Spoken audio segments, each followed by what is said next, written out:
Good evening, it's 7 o'clock. I'll call the meeting to order. The required public notice of the meeting at this time and place has been given and a quorum is present, so I declare the meeting duly constituted. Our first order of business is adoption of an agenda for the meeting.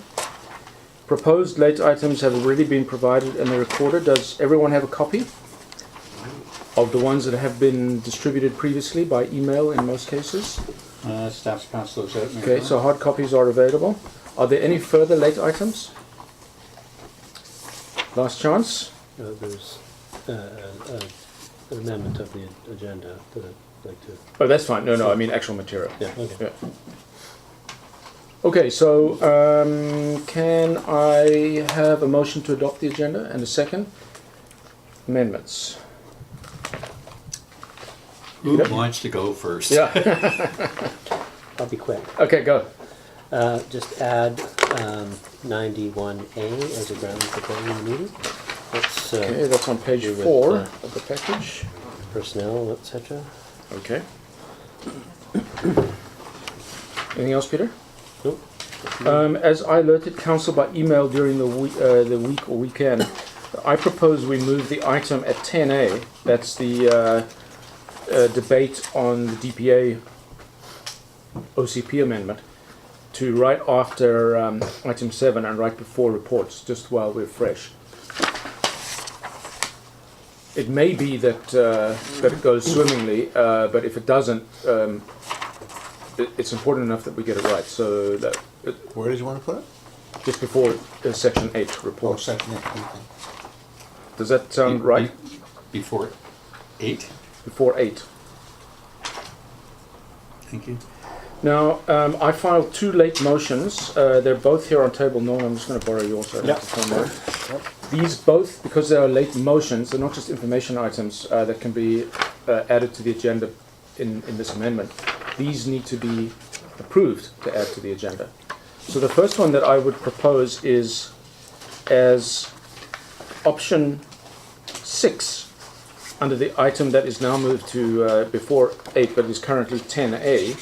I would propose my motion on an alternative approach to DPAs. You have that in front of you. Would somebody care to... Oh, it's my motion, so I'm obviously moving it. I'll need a second to... Is that a second? That's to right. add it as item 6, as an alternative to the 5 recommendations there. So that is the late motion. Item 6, business arriving. No, point 6 under 10A. Oh. And then I also filed a second late motion, and that would go under Mayor, under 8B. So I would like to move that motion, and can I have a second on that one? Thanks, that's been seconded. We still have one more kick at the can, and that is approving all the amendments to the agenda in one shot. These are yours, I'll go back to you, thanks.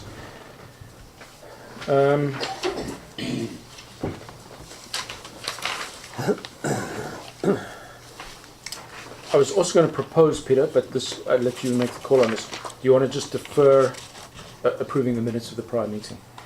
I had quite a few changes. I don't think it's time critical, unless anybody particularly wants to get that in the record. Well, it might be better to do it now than on the 24th. Yeah, okay, fine. Well, when I say a lot, that's not actually a huge amount. Okay. So we won't move that one. Anything else? Ron? For me, Carl, and thank you for not canceling the minutes. I have, in advance of them being passed, I pointed as the neighbors' consultation for the late public park opening. Closure, not opening. Where is that pointed out to us? Yeah, so that would be business arising from minutes. One of the... Oh, they're coming up in business arising. Yep. Yeah. So I'm just getting my... I'll also have a matter arising, but so that'll just be matters my arising. aim here is that it's a foot mark there and it ends up as an action item. Okay, we'll bring it up when we do matters arising or business Okay, arising. thank you. And if I could get...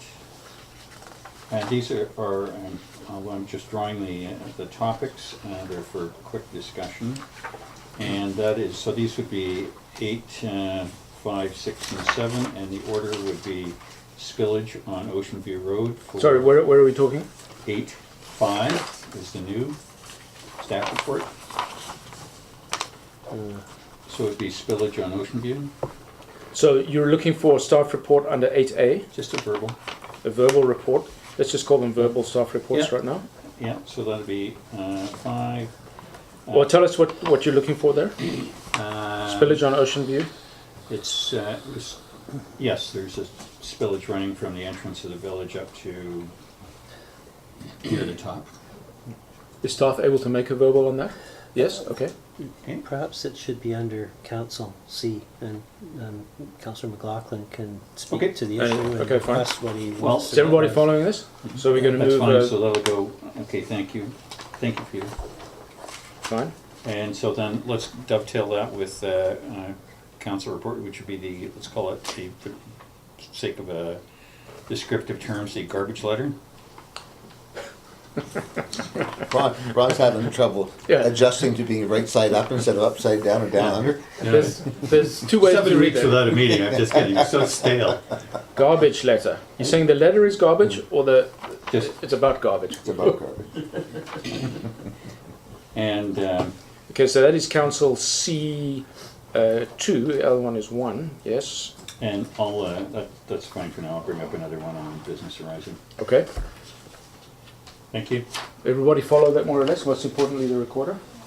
Okay. Fine. So I'll call the question. All in favour of adoption of this agenda and opposed? That carries. So moving on to public participation. I'll just remind public participants they have 2 minutes to speak on any topic, not necessarily just topics in the agenda. Typically, council doesn't comment unless it's a pressing issue. Unless there are questions. Is there any public participation? Just quick, what's the password for the Wi-Fi? Yeah, good question. Capital L, and then the rest lowercase, so it should say Lions Bay, 1, 2, 3. So just the capital L at the beginning. You couldn't have guessed that? Maybe not the 1, 2, 3, please. Was that it? That's the public participation? That was a minute and a half. Okay. Okay. Louis and Neville? Well, I was going to as well, but Go ahead, you go ahead. Yeah, go ahead, Neville. Okay. So I've just read what the mayor has put on table. So some of what I was going to say is probably a little mute, but I guess we'll wait to see whether that is the way we go. But the point I had wanted to make was that there's been some various communications lately. There was a couple of statements from the mayor about the OCPMN going back to the drawing board. The CAO seemed to be slightly out of step. He described going back to the drawing board as misleading. So I was just wondering where everyone was going with that. But I specifically wanted to, as the council, carefully consider the covenant on title part of this whole thing. And I know there's been statements that it won't affect you unless you do a development, but that's still, and I know there's been lots of changes, that's still not quite true. There's many triggers that could get to that, and I do think having a small number of people ending up with covenants on title as opposed to others is something that needs careful consideration and would not be seen equally. So, and as I said, I see now you've got on table to maybe follow a different process, so I hope that comes up in the discussion. I do want to talk about one other thing that's also, you've got another bylaw you're reading tonight? Soil, forgotten the name. So deposition and removal bylaw? Yeah. Okay. Which is linked to the development bylaw in the fact that they were out of step. It's been described as housekeeping. I had a quick look at what's in it versus or cleanup or housekeeping. Maybe I used the term, sorry, not a quote necessary. I had a quick look at what it says compared to what it used to say. What it used to, the old one was a simple one-page like radio cheat and you didn't have much on it. The one thing that jumps out at me, and it's all changed in definition of what would trigger this permit. The one thing that jumped out at me, it now says, which is never said before, you want to remove a tree of more than 8 inches on private property, you need a permit.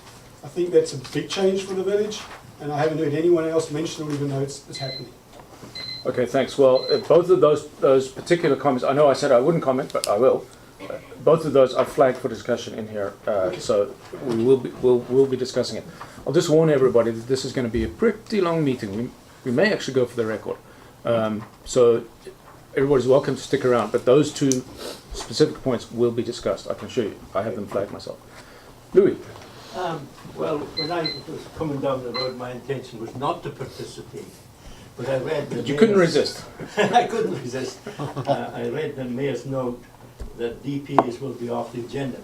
And I was a bit surprised to see that, because my first reaction on reading the DPA information that council sent out was that basically this seemed like a move in the right direction. The council was showing some due diligence. I thought, well, later on, when you've done your due diligence, I might have questions to ask. So I was kind of surprised to see that it is sort of off the table, so it seems anyway. Okay, well, can I just address that one before you go further? It's not off the table by any means. I was only providing the missing option presented to council, which was to actually do nothing. And that's usually in any recommendation, that's Then one of you're the not options. doing due diligence. Maybe you're not doing due diligence. Or the But anyway, it was a bit of a puzzle to me that there seemed to be this switch. And you've spent a lot of money so far having a consultant do an analysis of what seems to be a general problem of concerns about geotech hazards, shall we say. And that was just a bit of a puzzle. That was my participation so far. Thanks for that. And that's a good flag. That will come out in debate. And hopefully everything comes out in the wash just right. Thank you. Thanks, Louis. Seeing no further public participation and there being no delegations, we will move to a review and approval of the minutes of one prior meeting, that's March 20th. Can I have a motion to approve these minutes? And a second? And a second. That's a second. Discussion. Fred. I got page 9 of 224, correspondence. I'm not sure about this, but under G4, this time project, council passed the following motion, and it goes into talking about your speed over distance technology. But its time is to do more with, it's a project for decongestion pumps, not speed regulations. So are these two in fact linked, or is that an error? Well, correct me if I'm wrong, Shauna and or Peter, I think it just came up in discussion, and I sort of flagged the need that there was a deadline approaching for the LGMA, and so it just came up in discussion there. Okay, so there isn't a link. No, correct? I think it was just timing thing. It just came up then in the correspondence. Yeah. Okay. Is that it? That's it? Okay, thanks. Ron, I think you have some? Mine was a follow-up item, business arising. Okay, well, so we'll do that in the next session. Yeah. Okay, then I'll just quickly run through mine. They're fairly minor. I would like to say under item 4, that's on page 6, that the LBFR update report was a verbal update report, so that people don't go looking for it. I will be requesting a written report of the same, plus a little bit more details, but it was a verbal report. Can we just insert the word verbal? So did we not have something related? I don't remember. It was. We gave them something. Maybe it was. There was a single I page. think it was just Yeah, late, so he just spoke There from was it. something that was added. What was it? It was more speaking Then he notes. spoke, yeah, but then he spoke about things that weren't in the written report as Yeah. well. Was it? So a was it combination added of on verbal table, and written. though? Yeah. Oh yeah, that's on table. Okay.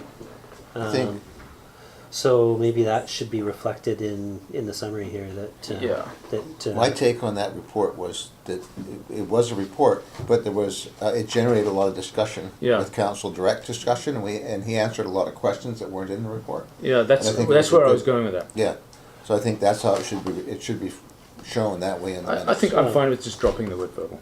or do you There was want a to report. say on table?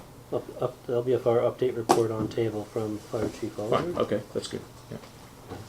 Okay, and then So sorry, no verbal now, but to say LBFR update report No. on table from Fire Chief. On table, yeah, just insert the word on table after It report. was pretty much a discussion, which implies quite a lot of verbal as well. yeah. Okay, and then on the top of the next page, the item B, for both that one and the other item that was struck from the agenda, I'd like to say it was during adoption.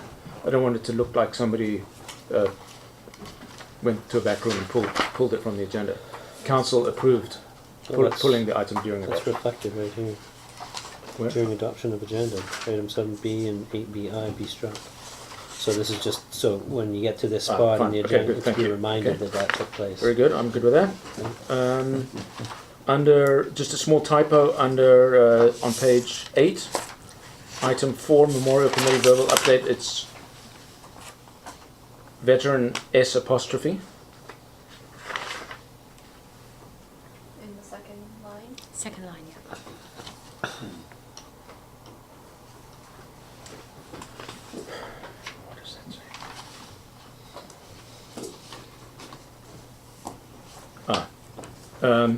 Under item 13, that's the public questions and comments, I'd like a note there saying, with leave from the chair to raise a matter not discussed in the meeting, because that was a variation from our council procedures bylaw.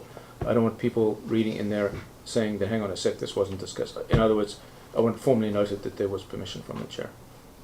Just a Just formality. say it again, with leave from the chair. To raise a matter not discussed in the meeting. Because just to remind you, the second public questions and comment has to be on matters in the meeting. Sorry, which is this? With leave from the chair to raise a matter not discussed in the meeting. In fact, that's all I have. You good? Jim? Yeah. I'm good. Okay, there's a motion on the table. Can I call the question? All in favour? And opposed? That carries. So that's an accurate reflection of that meeting. Business arising. Ron? Thank you. Sure. Two items, Mayor Berg.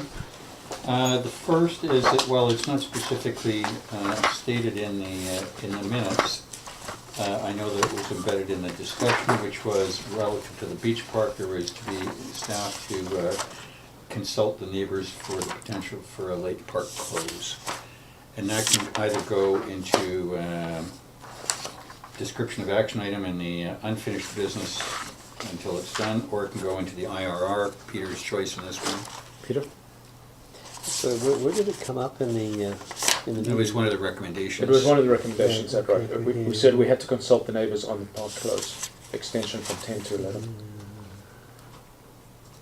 But that was already, that was in the written recommendations, right? And adopted. So I'm a little bit confused in terms of what's being asked, because if it was in the recommendations which were adopted, why are we? You specifically want to see it called out as an action Yeah. item. Well, then I suggest it goes into unfinished business rather than IRR, Okay. so that it's reflected in minutes until it's done. And so, thank you very much.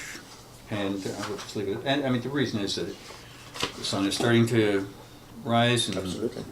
I'm It's time. naively hopeful the rain will stop and the sun will come up and people will be there, and you get the idea. The other one too, and I'm not chasing staff on this one, but the UBCM asset management grants, somewhat important. And I'd like to see that track to conclusion. Again, I'm not following staff, because if they say it's going to be done, I'll be quiet. But if it went on the unfinished business or the IRR, either on that one too. How are you tracking that now, Peter? We're Just in a work tracking plan. it in our regular staff meetings. Work It comes plans, up- yeah. I think we've applied for it, we're just waiting to hear if we got it. Yeah, I mean, there's so many open things. I don't want to put them all in the action items, but I'm fine with putting that one in. I mean, But, you know, it's, we start putting my wish list in the action items. well, no, as long as mine's there, yours no. That's fine. And again, I'm very cognizant of staff. I'm just seeing Peter's board of 23 items to do in the 8 days before he Yeah. does something else. So what you're suggesting or would like to recommend, you may have to make a motion to the, in regard of putting that particular thing, the asset management grant, in the punch Well, list section, I mean, follow-up action. I think the beach park is something that there is a time issue. The other Yep. one, the staff's already said they've sent the application. I'm fine sitting on it, but I defer to what Peter would like to do. Yeah. Do we know when we're likely to find out? No, they said several months, so they haven't given a, within the next few months. The application is in, 'Cause oh, yes. so the it's in. ball's out of our court. Yeah, I don't think we need Okay, to add done. anything. Thank Okay, you. is that it? Yep. I had one matter arising, and that was a very similar thing. Where do we stand with the Queen's printer?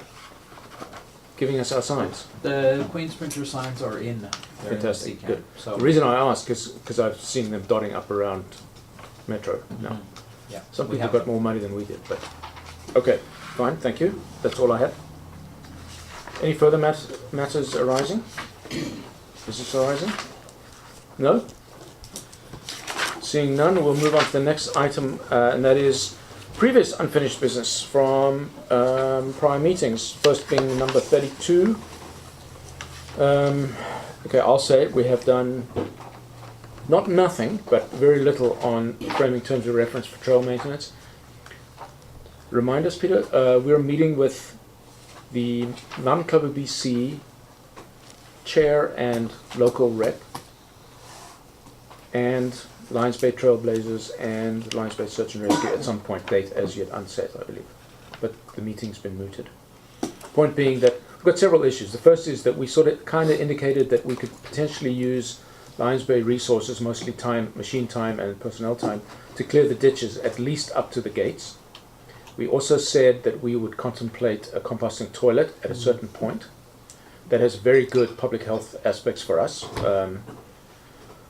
because you know people are going to go period anyway. So why not give them suitable facilities? So that's something that's going to have to be funded, whether by us or others, I don't know. So there were several things that need to be discussed in terms of reference. So we're working on it. I did do the LGL. I can never say that. The Lower Mainland Local Government Association resolution.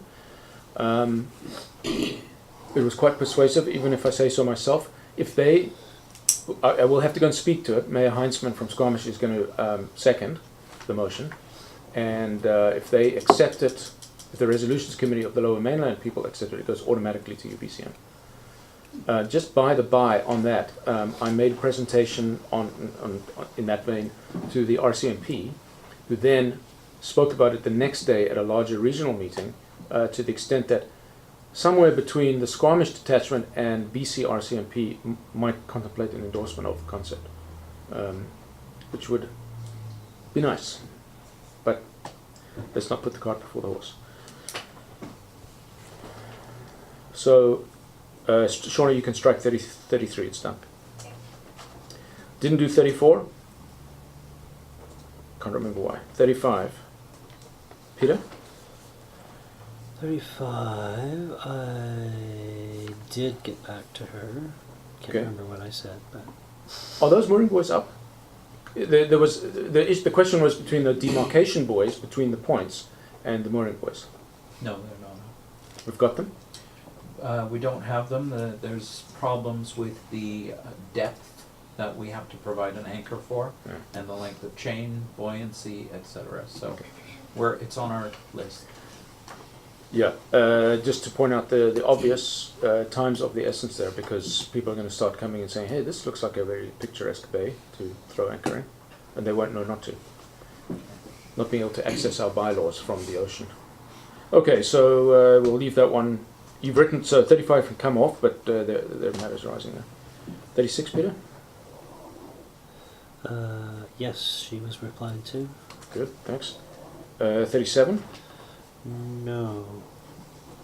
Okay, keep that open. 38? I haven't had a chance to follow up with Wade Hickey, the superintendent of the, or not superintendent, but the Facilities manager? yeah. Yeah, there's a larger issue there now. I don't know if people have seen that as a result of repairing the school's septic field, almost as bad damage was done by the machines going across to do the digging. They did lay down mats, seemingly without effect, because it's killed twin tracts of grass completely, as well as putting some fairly serious divots all the way along. I mean, if you were to kick a soccer ball over there now, it would go flying. So we've got further issues to discuss. Now, that was done with the school district's knowledge and requirement, obviously. Their septic field failed, so they fixed it over the spring break, if you didn't know. But it messed up the field big time. So that's a bit. So I believe we are meeting with them to discuss various things anyway. So we'll leave that there because the letter of apology follow-up needs to take care of. 39 and 40 are done, and I believe council was copied on those responses. So you've seen that. Okay, so now, as a result of having amended the agenda, we will now move on to the item that appears under 10A, and that is a slew of recommendations, 5 originally, with a 6th add, which was my late motion. So what I would suggest we do is, rather than ask for motions and seconds on each of those recommendations, we'll go straight into discussion, and then we'll decide what our wish is on each of those recommendations, if that meets with everybody's approval. So that starts on page 119 of the package. Buckle your seatbelts and let's go. Well, I'll start this off Okay. in a brief way to elicit others. I think Councillor Barmier's hit on this piece, and I'm looking at your alternative approach to DPAs as the number 6. I mean, we could go through 1 through 5, but I think really the gist of this is for council to either say we're going to keep digging deeper into the current situation, or we're going to stop. And for me, rather than going through a whole bunch of discussion, I am inclined to stopping and going with your recommendation, although I'm not sure, because Peter hasn't had a chance to talk about this, what the ramifications are. I get the piece here that when we started this, it was with the intention of not existing single-family homes, but it was for something bigger. We had plans for it. So I'll stop there and let my colleagues do the thing, and maybe we can get through this a little quicker. Okay. Maybe it would be helpful if, in light of what, in light of the additional motion and some of the thinking that is apparent around the table, perhaps I could just jump to, okay, let me just talk about what our legal requirements are, where we stand, and what things we do have to do, and what options there are in terms of doing those things. I think that's a good idea. And if you could, do that, and then I would also, before we even consider those motions, recommendations, I would like to hear what salient features have changed. I mean, when I went through this thing, I could see that it, on first blush, it looks pretty non-onerous. It looks pretty reasonable. There's a lot of repetition, but that's just the way the bylaws are. There were 1 or 2 things, like the things that Neville, the 2 items that Neville flagged. I flagged them too. So perhaps you can give us an understanding, if we don't do this, which is one of the options on the table, well, it's not actually on the table yet, it hasn't been moved, what? And then maybe run through what we see before us here. I was hoping to see what had changed, and maybe not a marked up and struck out version, but perhaps I think before we sort of attempt to strike the discussion down, there are things we need to talk about. I mean, there's one thing to issue DPAs that are specifically for hazards.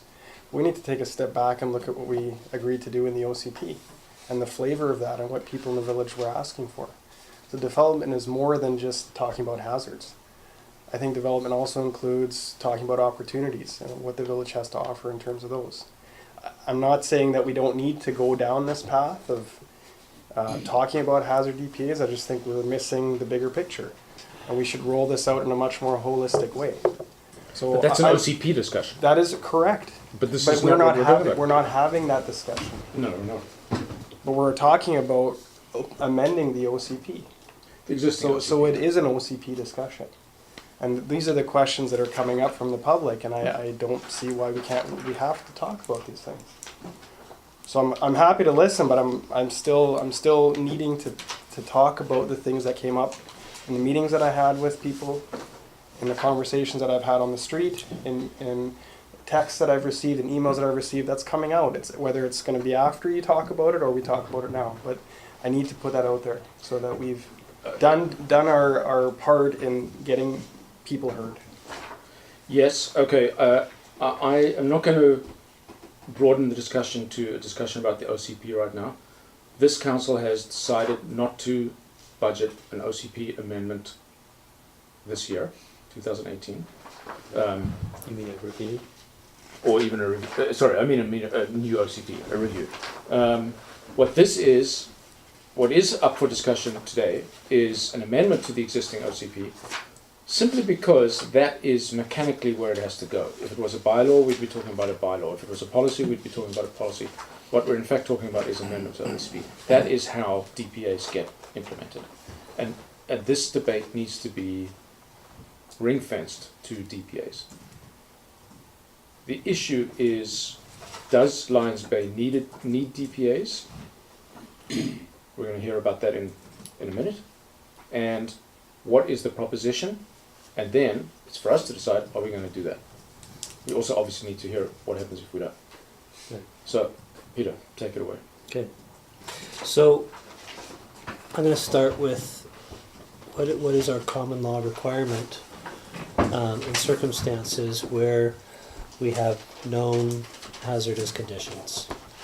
They've been brought to our attention. They're out there. We have corporate knowledge of these things. What is our responsibility? At common law, we have a duty to warn and a duty of care. We need to have a policy to deal with those things. There are legislative requirements as well. Section 473 of the Local Government Act says an official community plan must include statements and map designations for the area covered by the plan respecting the following. And there's a number of things, one of which is subsection D, restrictions on the use of land that is subject to hazardous conditions. So one way or another, you have to have mapping and you have to have statements in your OCP with respect to hazardous conditions and what, if any, are your restrictions with respect to those things. Will you entertain questions, or do you want to? Oh, sure, yeah. So, does it have that now? No. No. So, in terms of meeting those requirements, common law requirements and legislative requirements, best practice in this province is by the means of implementing development permit areas as provided for in the Local Government Act, sections 488 to 491. This legislative regime provides all the tools and flexibility necessary for local governments to determine how development will be accommodated or not in the face of hazardous conditions. Included within this toolbox that the government has given us is the ability of council to set policy as to acceptable community standards for safety and risk tolerance. As well, the Local Government Act provides flexibility in terms of varying the requirements of our zoning bylaw to accommodate safety concerns through variances incorporated into the DPs. For example, if you have a DP may allow for a house to be sited within a setback because the qualified professional indicates that it's the safest location on the parcel. Well, right there, that saves the property owner from having to go through a Board of Variance application. Development permits are registered on title by requirement of the legislation. So adding a Section 219 covenant to hold the municipality harmless is a simple and prudent course of action which is recommended by legal counsel. Alternatives to implementing the best practice means of fulfilling our common law and legislative requirements. Instead of doing DPAs, we still have to meet those requirements. So we would still have to amend the OCP. We still have to. It'd be a much smaller We still have to amendment. meet the requirement of Section 473 to include statements and map designations with respect to hazardous conditions and any restrictions that pertain to them. There are a couple of other sections that contain somewhat similar provisions. They're called Development Approval Information Areas. Our legal counsel is looking into pros and cons of utilizing those provisions as an alternative with policy built around them. basically does the same thing as DPA's, except that there's no permit.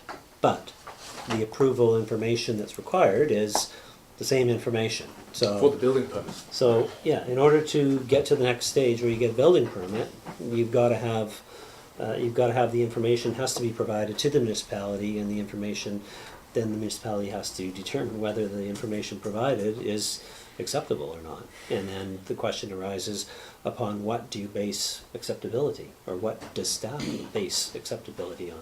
Because we wouldn't necessarily have that guidance unless it's built into the policy that you need to incorporate around those provisions.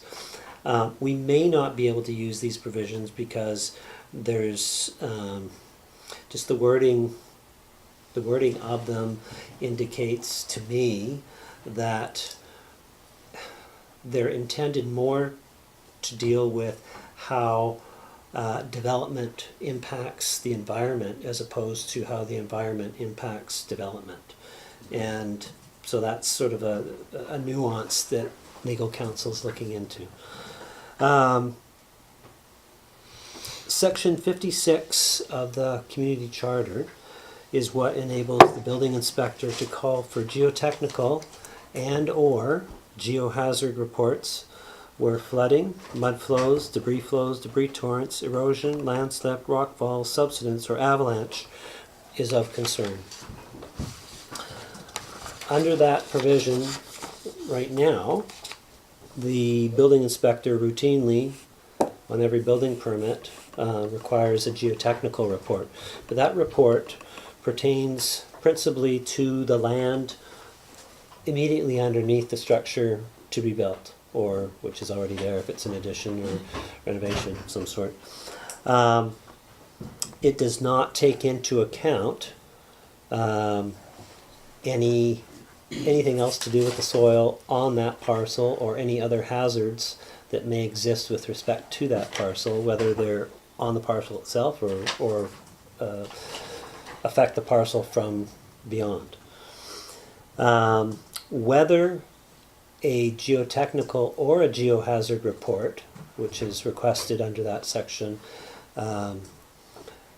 provides simply that everything's fine and dandy and go ahead with the intended structure that you want to build. If that's the case, then there's no need to register a Section 219 covenant. If, however, there's any conditions in that report, whether it's simply a geotechnical report pertaining to the house, or whether it's a geohazard report pertaining more generally to other risks that may affect the house, then, according to the section, then if the land, the building inspector can only grant a building permit if the land is used in accordance with the conditions that are specified in the professional's report. A building permit under that section may only be issued on the following conditions. The owner of the land covenants with the municipality to use the land only in the manner certified by the qualified professional as enabling the safe use of the land for the use intended. The covenant contains conditions respecting reimbursement by the owner of any expenses that may be incurred by the municipality as a result of a breach of a covenant under paragraph A. And C, the covenant is registered under Section 219 of the Land Title Act. So if the qualified professional has any conditions whatsoever pertaining to the soil, pertaining to the slope, pertaining to any other risks that may affect that house, a covenant has to be registered on title. There's no option. Otherwise, the building permit cannot be granted. So have we ever had any of those? Not to my knowledge.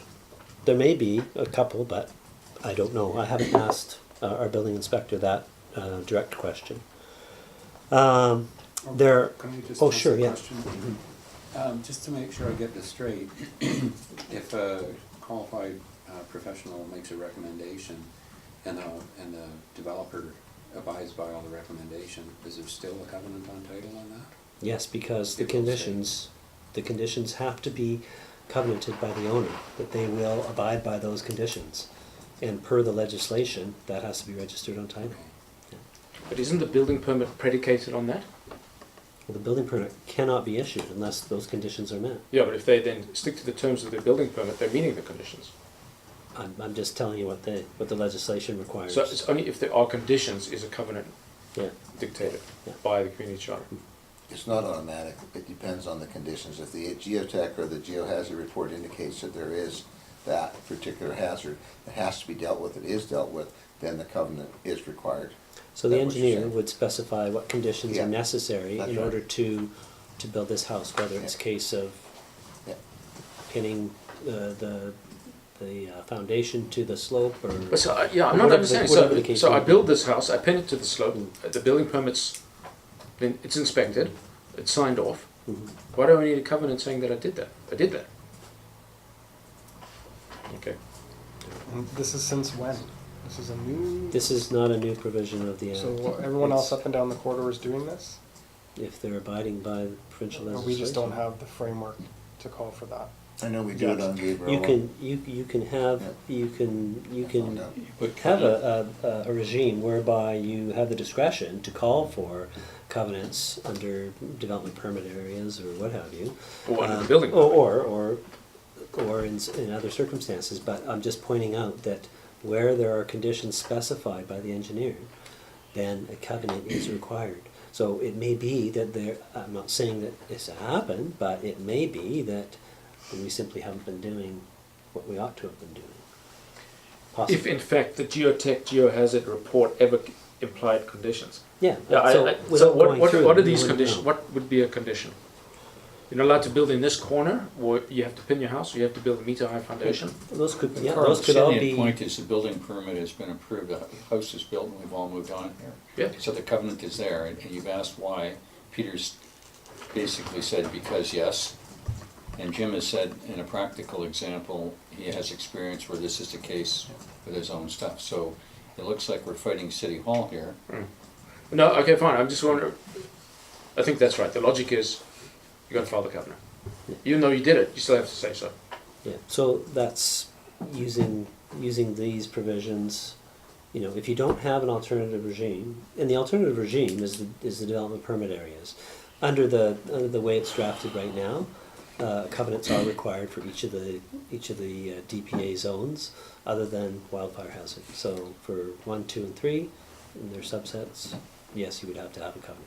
So Peter, I'm doing the ultimate reach here for this covenant on a inspected, done, everybody signed off, and the covenant's there. Is this ultimately a future buyer beware kind of thing? Essentially, yeah. Okay, so that's in a specific case, it's a buyer beware.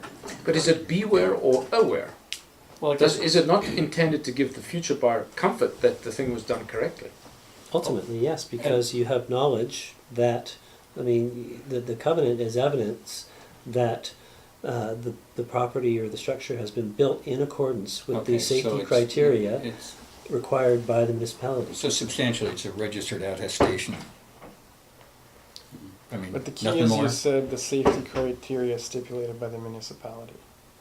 So we set that. So if we have a policy as to what that safety criteria is, then the engineer has to meet that.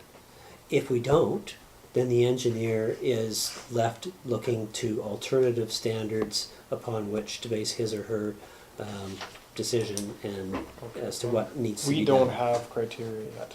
At the moment, I don't believe so. So No, we don't. we are left with the alternative at the moment. So status quo is the alternative. So, right now, firstly, let me just back up a second. As I think I mentioned, the building inspector regularly requires geotechnical Yep. reports. The building inspector has never required a geohazard report under this section. So, and I'm going to get to that actually in a bit, but essentially,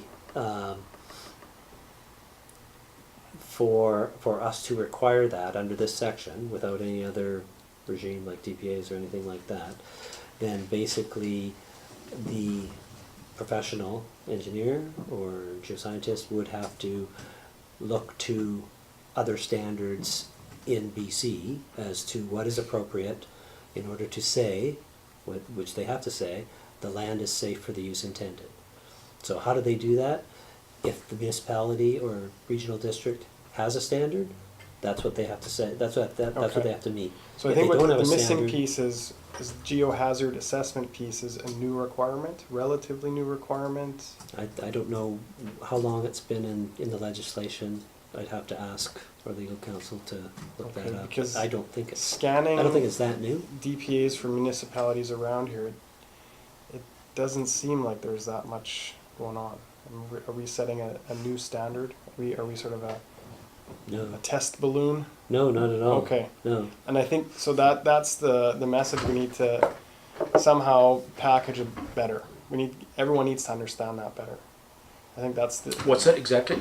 That So we're not when inventing the when wheel you here. scan, no, you look at the other, when I look at, I mean, I'm not an expert at planning, I'm not an expert at geotech by any means, but I've spent the last couple of weeks looking at DPAs for Pemberton, Squamish, West Vancouver, North Vancouver, Saanich.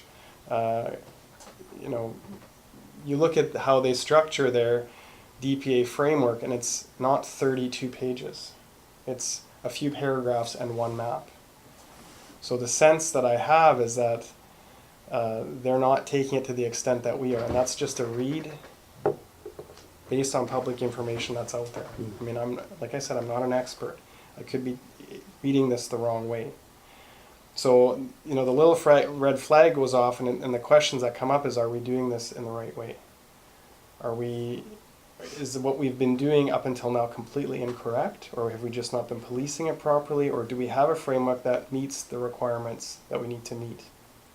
Yeah, at present, I don't believe we have a framework that meets the requirements we need to meet. And those So we're not requirements are the doing- ones stipulated in the LGA, where Well, you there's- must address geo. There's both common law and legislative requirements that we need to Well, meet. presumably we handle the common law requirement by requiring the geotech report. No, the common law requirements are, well, but in part, in terms of duty of care, but duty to warn and communicate what knowledge we have is part of that as well. But we make the reports that we have, the same reports that we're relying on, plus now, of course, a new one, the Cordilleran report. But we've always made those reports available to qualified professionals. To what extent, I don't know Yeah, necessarily. okay, But yeah. that is something that, you know, going forward, we would need to ensure that all the information is freely available on our website, and people can look it up if they're so inclined, and that we're open and transparent about the information that we do have. And then people can make their own judgments about how they want to treat that. So then the duty of care and duty to warn really is covered by the covenant. It is, because it's Yeah. notice to the world if Yeah, anybody's no, that's looking right, at a it is, and particular piece of property. and covenants have been on properties for a long time. Well, I mean, the covenant we're talking about is in nothing, it's an attestation of the work That's that's right, done yeah, so properly, it's, fine. that's all it is, it's just something that says, you know, you own something, something's been built on here, it was built under these rules, the covenant's registered, and when someone looks up on the property, due diligence says, you look at that, and it says, you must be warned, there's a covenant on this for this, simple as that. The structure is built this way and it can't be modified. That's it. So that's, to me, that makes sense. Peter, can we go, sorry, John, are you finished? No, go ahead. Just to circle back on the geohazard, so if, currently, the building inspector has the opportunity to ask for a geotech and a geohazard? Mhm. Or is he relying on the geotech to say you need a geohazard? I'm not gonna suggest that. Or is the building inspector likely to look at the report that we have in hand and say, you're in the middle of one of the high incidence potential zones, this is what I would like? I think the building inspector would use his experience and judgment Mhm. to determine if he felt a higher standard of investigation or assessment was required. Okay. But that's relying on his experience. It's his call then. Yeah, and Okay. I mean, I dearly hope our building inspector is with us for many, many years to come. But there will come a day when he may not be here, and somebody else will have to fulfill that task, and they may not have the experience and the knowledge of knowing everything about the community and what has happened in the past. So there's, you know, benefit a lot from his experience right now, but part of this is to establish a clear and consistent way of doing things so that going forward, future staff also have the ability to deal with these things in a way that's appropriate and in a way that's consistent so that applicants, namely the residents who apply to develop their properties, are treated fairly and equally. Okay. And under known conditions and under known and transparent guidelines. They'll know what they need to do, as opposed to wondering, more often than not, I think that probably the engineer is going to be looking to please the client, but will nonetheless, if there's a standard to be met, we'll have to make sure that that standard is met in terms of what they say is necessary to make the land safe for the use intended, if anything at all. It may be just fine the way it is. So the DPA is likely to result in a geohazard report of some sort.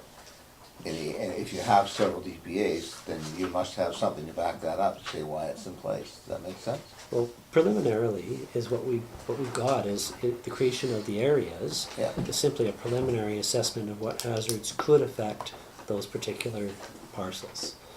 And then, but it's not a quantification of any risk whatsoever. Okay. So that's why, depending upon what you want to do on that piece of property and how you want to build, how you want to orient the structure, where's the habitable space, all those things can be taken into consideration in terms of how that development goes forward.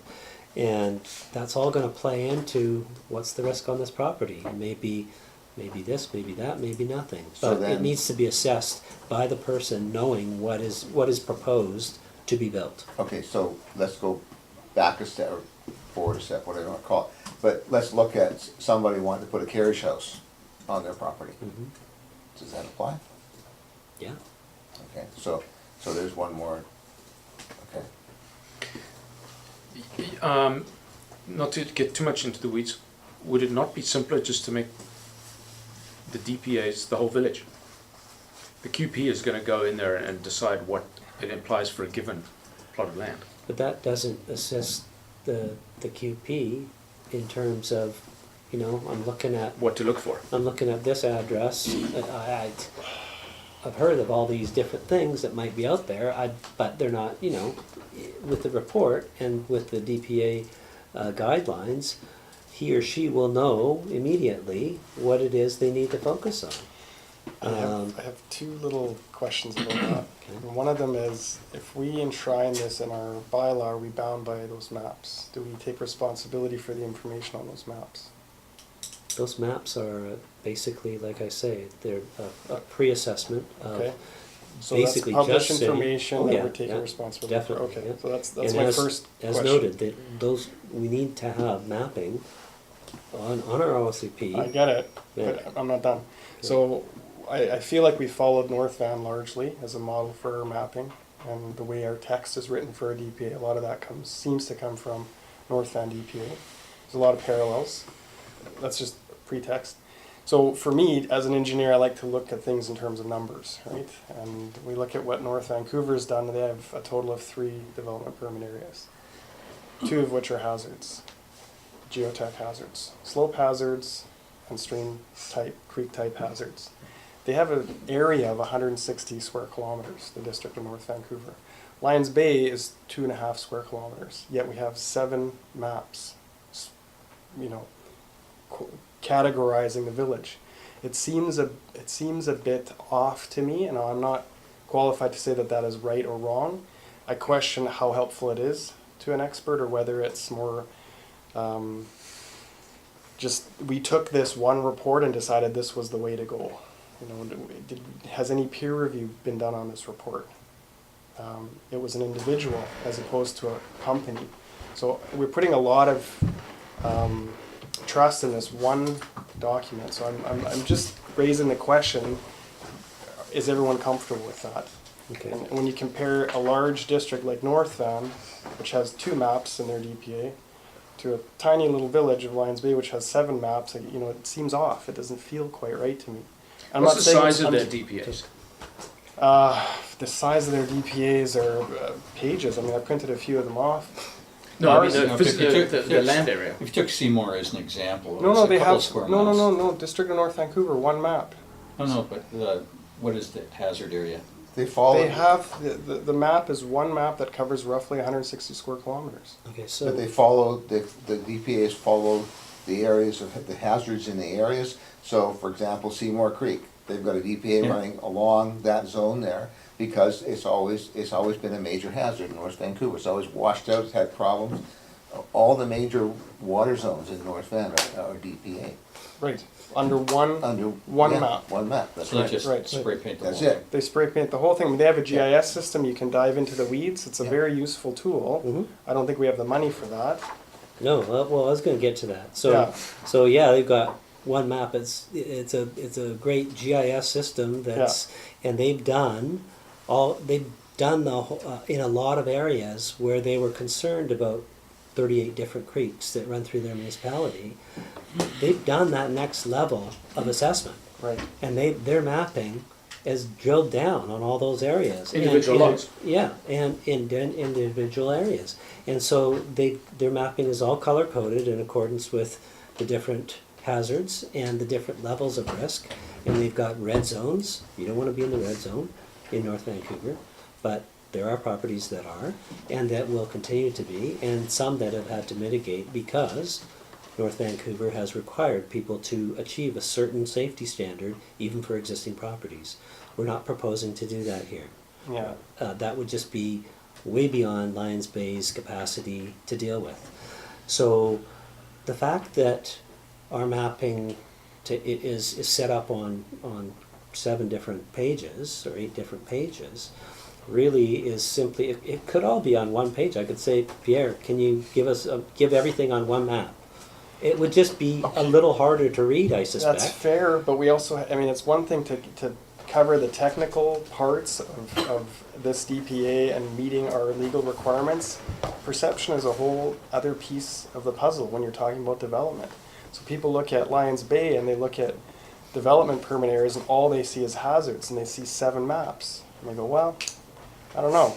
Is that the only thing that worries Lions Bay? Is that the only thing that's important to them? I know we're not opening up this OCP discussion and what other DPAs form part of the fabric, but there are many other things that I think we need to cover with this DPA rollout. So, with respect to how the DPA regime and this bylaw amendment of the OCP fits in, you'll note that this bylaw, this draft bylaw, is in fact attached to the OCP as Section 10.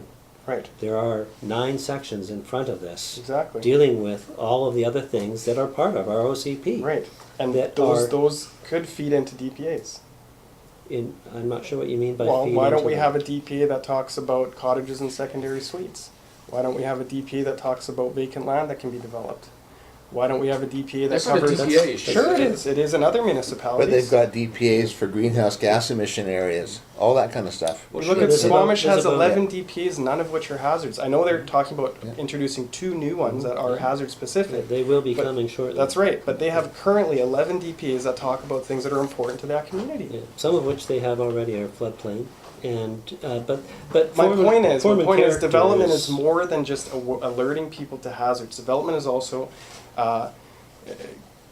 protecting the character of the area, protecting the things that are important to people that come in that want to do development. Even a person that lives in Lions Bay that's talking about a secondary suite should be aware of more than just the hazards. They should also be aware of the things that make Lions Bay beautiful, the things that people want to preserve. This is my hesitation in the way we're rolling out this one massive DPA, and as opposed to rolling it out like a kind of a holistic plan. Well, I mean, as you note in my Friday piece, I'm with you there. I can already conceive of a form and character DPA. Sure. But we have limited resources, limited time, and there is a need to entertain probably a dozen development applications that are hanging fire or holding fire right now, both subdivision and cottage, carriage house, waiting for the regulations. So, yeah, I'll probably stop there. Go ahead.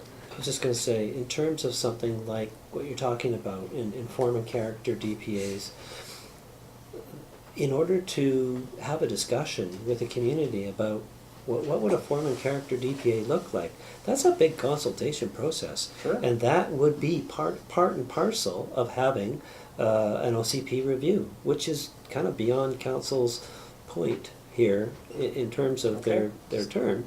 And I think was suggested or as part of council's strategic plan that be pushed to the next council to determine whether or not they want to undertake an OCP review.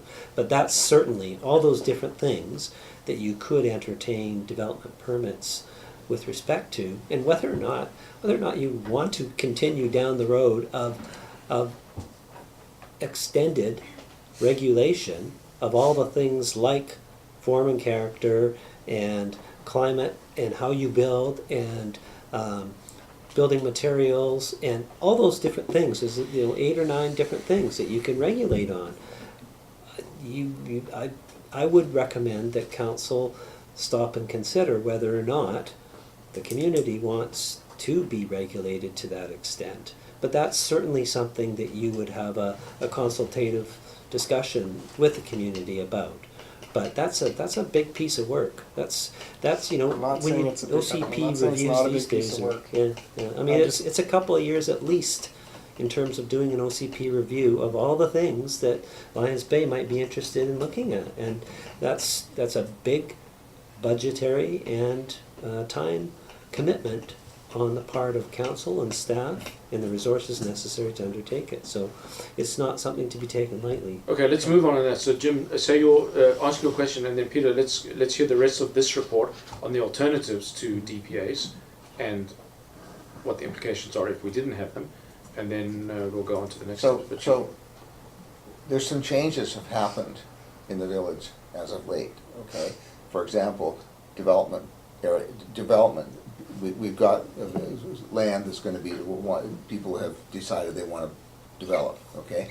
So to me, that's a development permit, a development application that's separate from everything else that's being done. It may be a change in zoning in the village, it may not be, it may be the same zoning, but it's new development going on in the village. Surely to goodness, we can create a process around that would carry us through until such times we've got the ability to go through all this DPA stuff. It's the same thing with the carriage houses. We already know that that's a new creation because we decided to change some stuff with there, but the reality is that just common law alone says we have to have something in place to make sure that we've lived up to our duties and done what we have to do. It doesn't mean we have to create a quote-unquote DPA area for it. We can just have a permit process in place that allows it to move forward until such times we get a handle on it. We don't have to do, we shouldn't be stopping what we know is wanted in the village, some development, things like that, carriage houses, stuff like that, but we don't need to be scaring the hell out of all the residents with all this stuff they don't understand.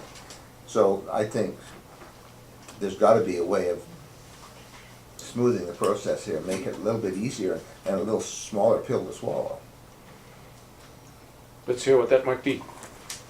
So in terms of doing something other than DPAs, that would entail essentially utilizing Section 56 of the Community Charter on the part of the building inspector to require geotechnical reports and geohazard reports, because we can't ignore the fact that there are known risks which affect properties. So we would have to require a geohazard report and geotechnical report with respect to every building permit application. If I can stop you here, earlier you said it was at the building inspector's discretion. Because surely if you're building on Lions Bay Avenue or one street up, it's not the same as up at Timber Top or my place at Ocean View. Very different things, and common sense would suggest it would take a hell of a rock to hit the one in Lions Bay Ave, so the geohazard would be far less. So the hazard there would simply be ocean rising, and making sure that the development and the flood construction level is set appropriately for the particular piece of land that's being developed. So you're suggesting, and I'm pretty sure you said it was at his discretion, that you're unless I heard it incorrectly, you're reversing your stance that it's now mandatory, that he's not using any discretion, he's just gonna take out his tick list. It could be at his discretion, but my suggestion would be that council set a policy of requiring these reports as a matter of course. Because if you don't, then if that discretion is exercised in a way in which didn't meet the necessary standard of care, the duty of care, and something happens, then the municipality's on the hook. Just to pitch an alternate thought on that, using the covenant, which is an attestation, could let's use the, down in the lower portion of the village, flat area, let's hypothetically say the lot that the village is trying to sell. And somebody wants to build, the building inspector says whatever he does. If he chose not to ask for a geohazard report, which I accept his viewpoint in that, with the backdoor way not to do that, he could ask for it, or the owner could say, okay, I can live with, personally I can live with this danger and I recognize it, and I'd be happy to covenant the property to that effect. So that's one option of dealing with that. I would suggest that, in terms of dealing with properties that are close to the ocean, that the geotechnical report, which would normally be required in any event, is going to deal with soils, and I think often deals with flood construction levels that are required. So I think that probably the building inspector could fairly easily, if necessary, even require that the geotechnical engineer include an assessment of, if it's something that they might not otherwise include, perhaps point out to them, the flood construction level here is such and such, and take into consideration sea level rise, etc., and please make sure that you speak to that in your report, and in that way certify that the land is safe for the use intended. Okay. So then we'd have it in any event. Yeah, right? thank you, and I'm sorry I've stopped you there. That's okay. Okay, thank you. I was going to say that there are similar provisions in the Land Title Act for the approving officer with respect to dealing with subdivision applications and approvals. The approving officer can require a professional engineer or geoscientist to provide a report for similar reasons. And really both the approving officer and the building inspector have fairly wide discretion in terms of ordering geotechnical or geohazard reports prior to approving a subdivision application or building permit. But if there are no municipal standards for the reports to meet, then both the qualified professionals who are providing the reports and the municipal officials are left to determine a reasonable standard themselves. And all three persons could have different views as to what's reasonable, as will future professionals who are asked to do a report next door or what have you, and future staff. So that's a policy piece. That's a risk policy tolerance, piece so that, we that could should be parse that implemented. out. You could and should, if Okay. if this is the route that's chosen, it will be very important to have a very carefully worded policy piece that accompanies this methodology of dealing with things. So when you Is it say not- very carefully worded, is that not what we've done? Is this not already very carefully worded? The policy as it's worded now is intended to deal with a particular regime, namely development permit areas. And so I think if this would be a different way of dealing with our common law and legislative requirements, and I think that the policy would look a little bit differently. Okay. But it would extract this information. It Similar would levels- talk about a lot of the things that we're talking about. right Similar now. levels of risk, similar return periods, all that kind of stuff. It's just it's not a DPA framework, it's a policy framework. It might be a little simpler than that even, but I think it's something that staff would need to work on and receive legal advice on, which I've already been going back and forth with our legal counsel in terms of developing options and what other options are available, knowing that this discussion was coming.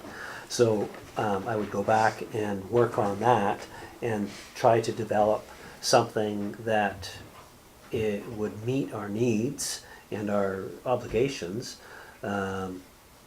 in all these different respects. These would all require a covenant, and it would be a hold harmless type covenant, because They may or may not all require a covenant. That would be part of what council has to decide.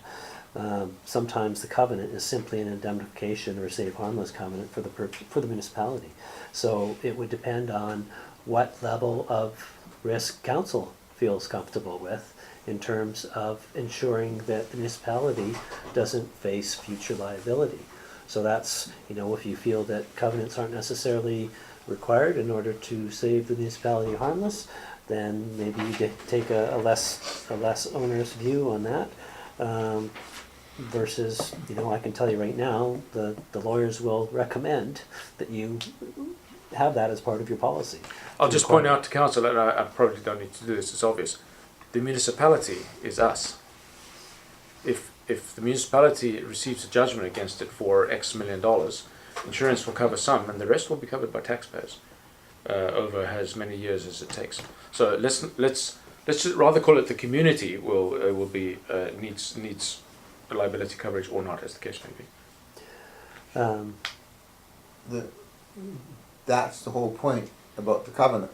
The covenant specifies that here it is, you're aware of it, and Mr. Purchaser, you're aware of it. It's there. That's the end of it. It takes the village completely off the hook. If they're prepared to do that, yeah.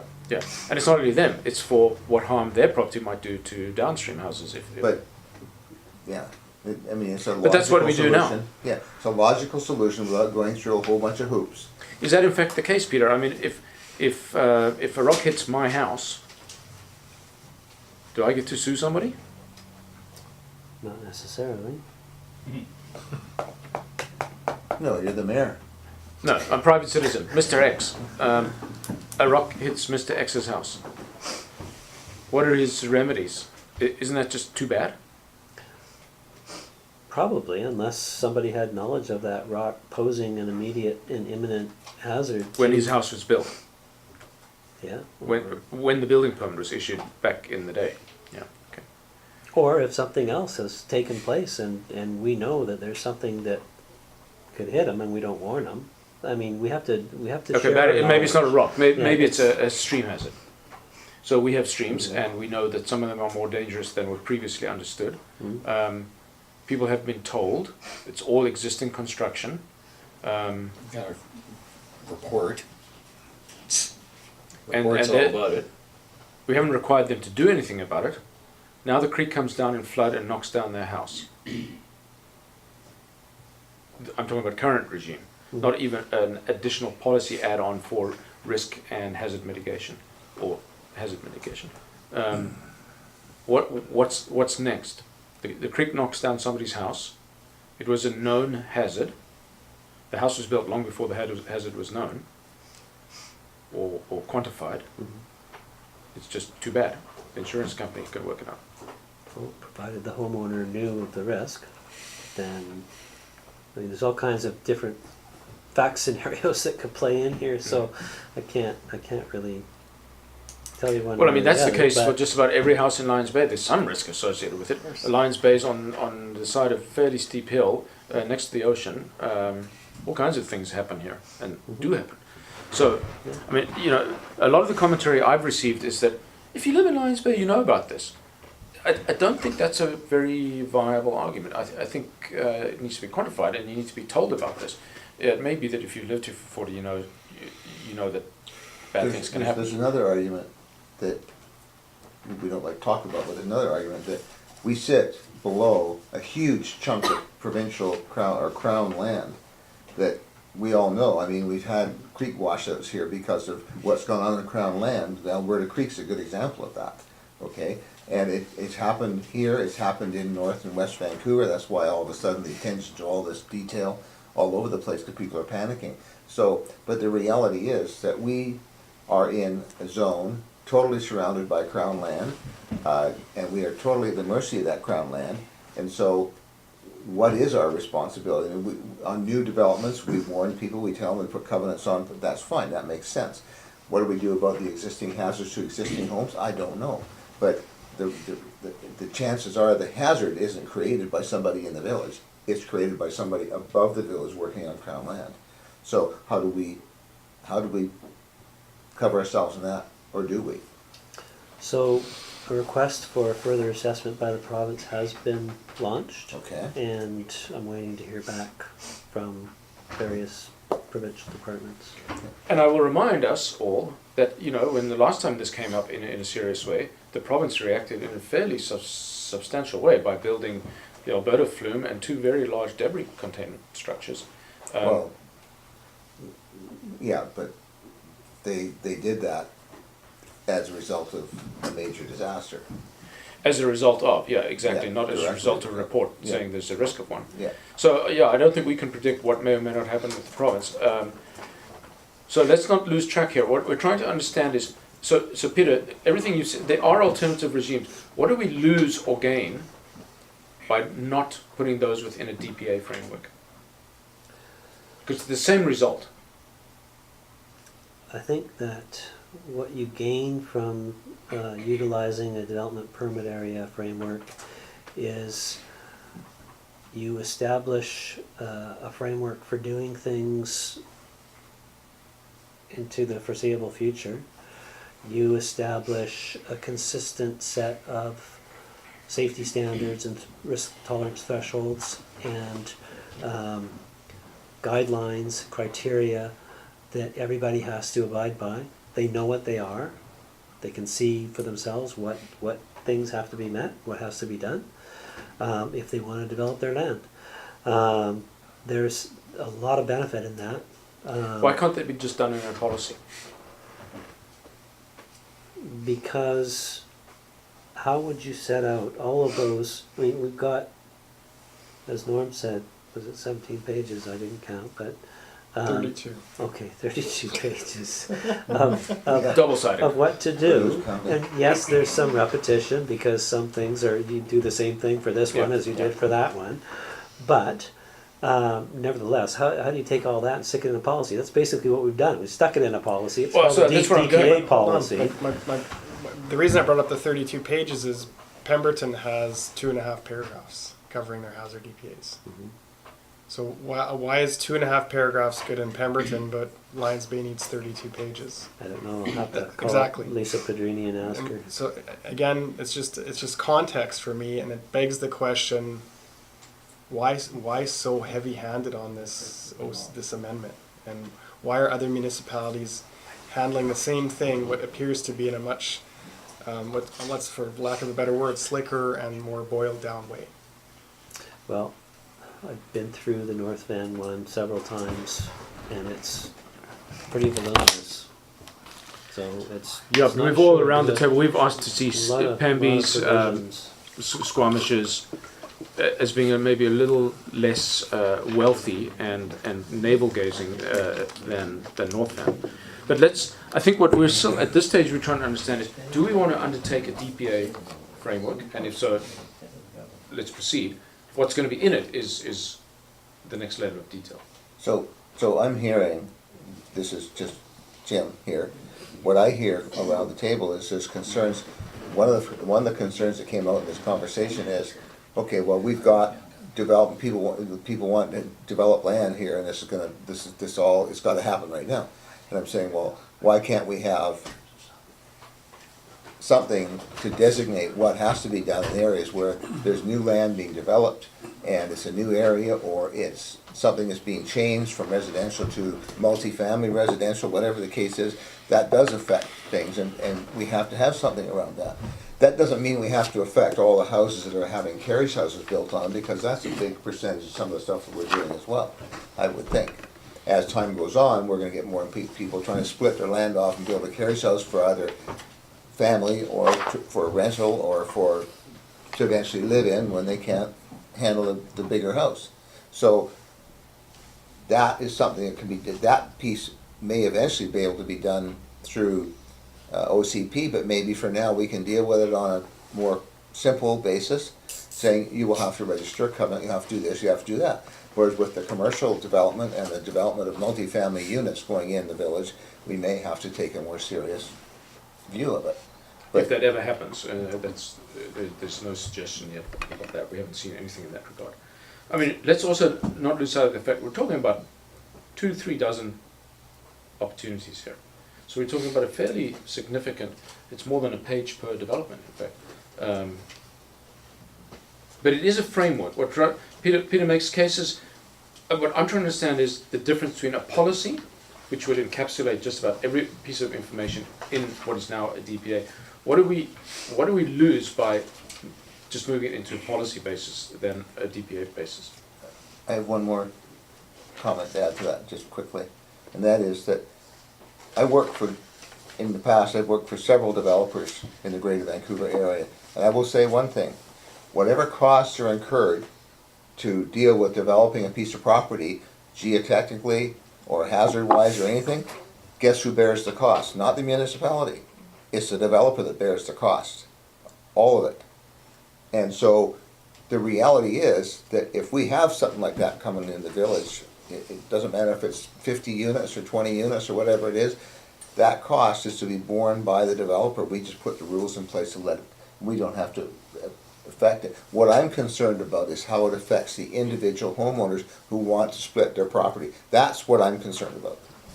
So if you're creating 2 or 3 lots where previously there was 1, and new people are going to be occupying those lots with houses, that's people that were not previously exposed to the risk that is present for that lot. So how can you, as the body that has jurisdiction to allow that development to take place safely without telling the developer how to do it and what criteria must be met? And that's what this does. But we have a lot of lots within the village. The standard lot size in the village of Lions Bay is capable of being split off into a carriage house and a lot, okay?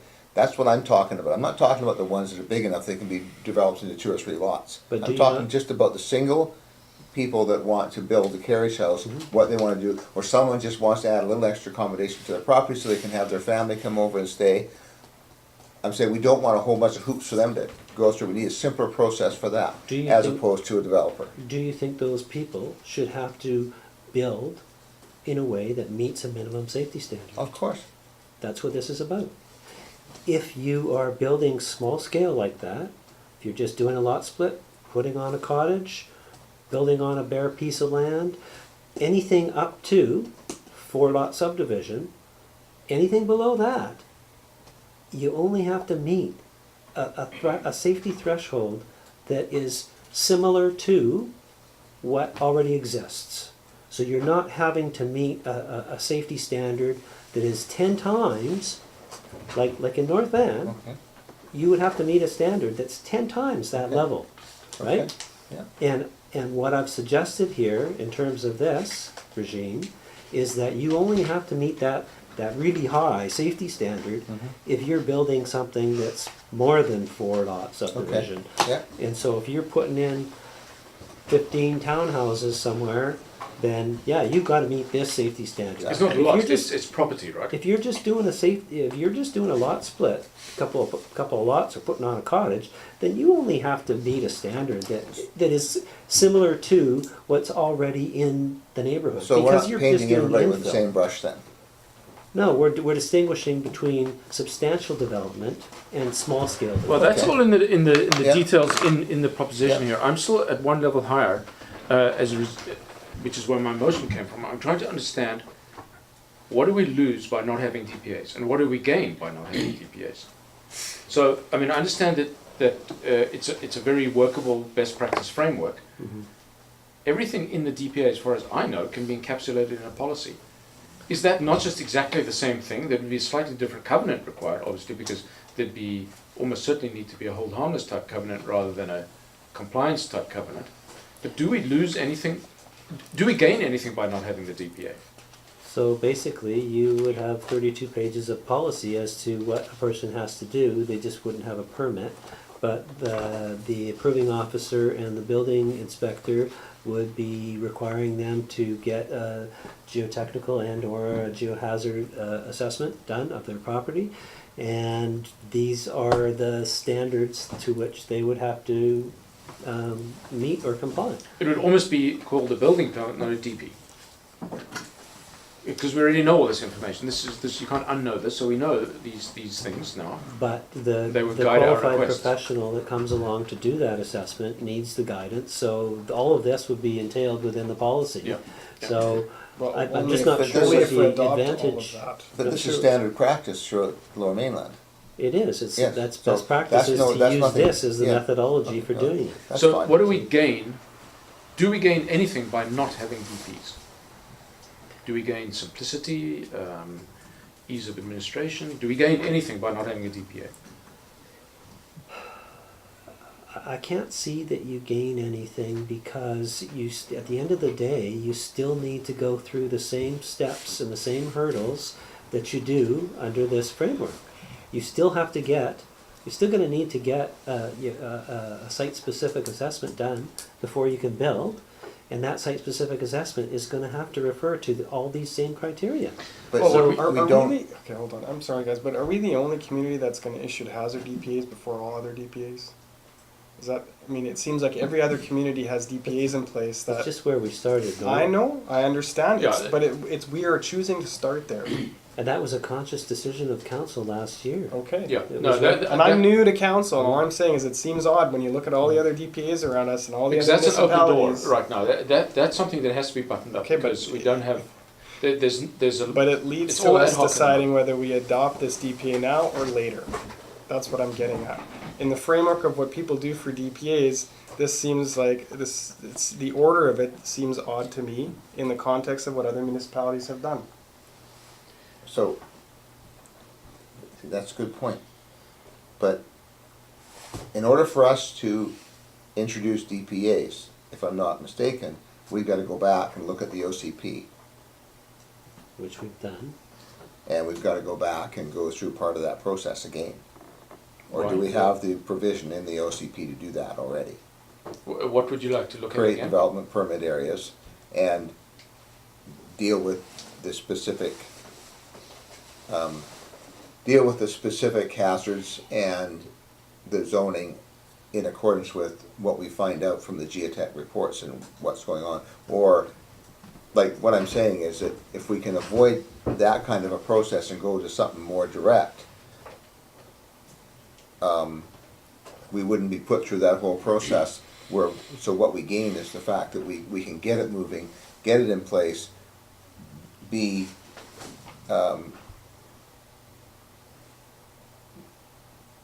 Can I interject for one sec? yeah, sure. One of the things that we have to do is we have to include in the OCP map designations and statements with respect to hazardous conditions, right? Yeah. So how we do that is really what we're talking about. And this is one way of doing it. If we don't do this, I suspect that the other way of doing it is going to look very similar to this. It's just not going to be called a permit, that you'll have a piece of The paper. development permit. Yeah. But you'll still have all the same requirements that you're going to have to go through. And the mapping is still going to exist. The covenants are still going to be required. There might be a couple of instances where maybe you don't need to have a covenant, but all those things are still going to be necessary.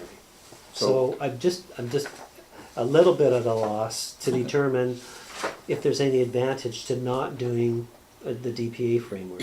There's a reason why it's created. There's a reason why people use it, and it's because it's a good toolbox. It addresses all the requirements that we need to meet, and it creates a consistent framework going forward that everybody can see and follow. So, can I take, maybe I'm just missing something, so forgive me, but can I take us a step back and say, okay, we started this conversation by saying there was an alternative proposal. And that's what we're talking about here, right? To Yeah. what we were originally going to do. Okay, that's fine. So, and the alternative is to simply rely upon section 56 Yeah. of the community charter Yeah. to require these reports Yep. going forward. As we do today. Well, we do except today. that we haven't used that section to require geohazard assessments. No. Yeah, so now we Which- know what we know. We which would need I to do that. believe, in terms of our knowledge and our obligations and our duty of care, we need to require, in my opinion, geohazard assessments for property applications, development applications. So I think we're gonna have to do, we're talking about what are the alternatives, but I think this, it essentially boils down to having to do the same sorts of things under a non-DPA system as we would have to do under a Including an DPA OCP system. amendment. Including the OCP amendment, Yeah. because we'd have to amend the OCP to include the statements and the map designations. Okay, so have you finished what you were going to say there in terms of introductory remarks? Yeah, and the secondary aspect to that, Jim, is the section 86 of the Land Title Act for the approving officer. Same idea. For a subdivision? Yeah. Thank you. Yeah. I So, was just having trouble following. Yeah, no, it's now let's just take a breath, and I'd like to hear around the table, is there a particular perceived advantage to going a DPA route or a building permit / approving officer route with a requisite OCP amendment, which you sort of found out secondarily that we need to do anyway, and policy built around it. and the policy, which would look very similar to the material here. In fact, I'm sure it would refer to most of the reports and so on that this refers to. Or is there a benefit to going with the DPA framework approach and making sure we get each of these items correct? I asked the question, is there a benefit to not having DPAs? Now, I know you haven't thought about it, but unless anybody can think of one, given what we know now in terms of what we have to put in play in terms of policy and OCP amendments, and no real, everything will be done ad hoc. There will be, not necessarily claims, but implications of uneven-handedness, which a DPA gives you. So point people at the DPA to say, here it is, make it happen.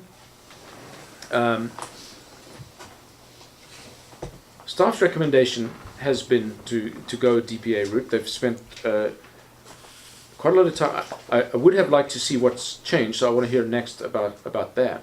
But I think Norm raised a very good point, was the main report, the Cordilleran report on which this is based, hasn't really gone through any peer review, has it? And I think we've all met the proponent of the Cordilleran report. He's quite keen. The couple of things. One is he did engage a GIS mapping expert to assist him with the job, and so that was very detailed, based upon LiDAR, and we have updated the LiDAR because we previously didn't have it all the way to the southern boundary of the municipality. And as far as others' opinions of the report that's been done, I can only speak in, I don't know if I'm at liberty to speak about it, but I have read what the provincial geomorphologist has written in terms of, responding to our request that the province undertake further assessment based on some of the things that came up in the Cordilleran report. And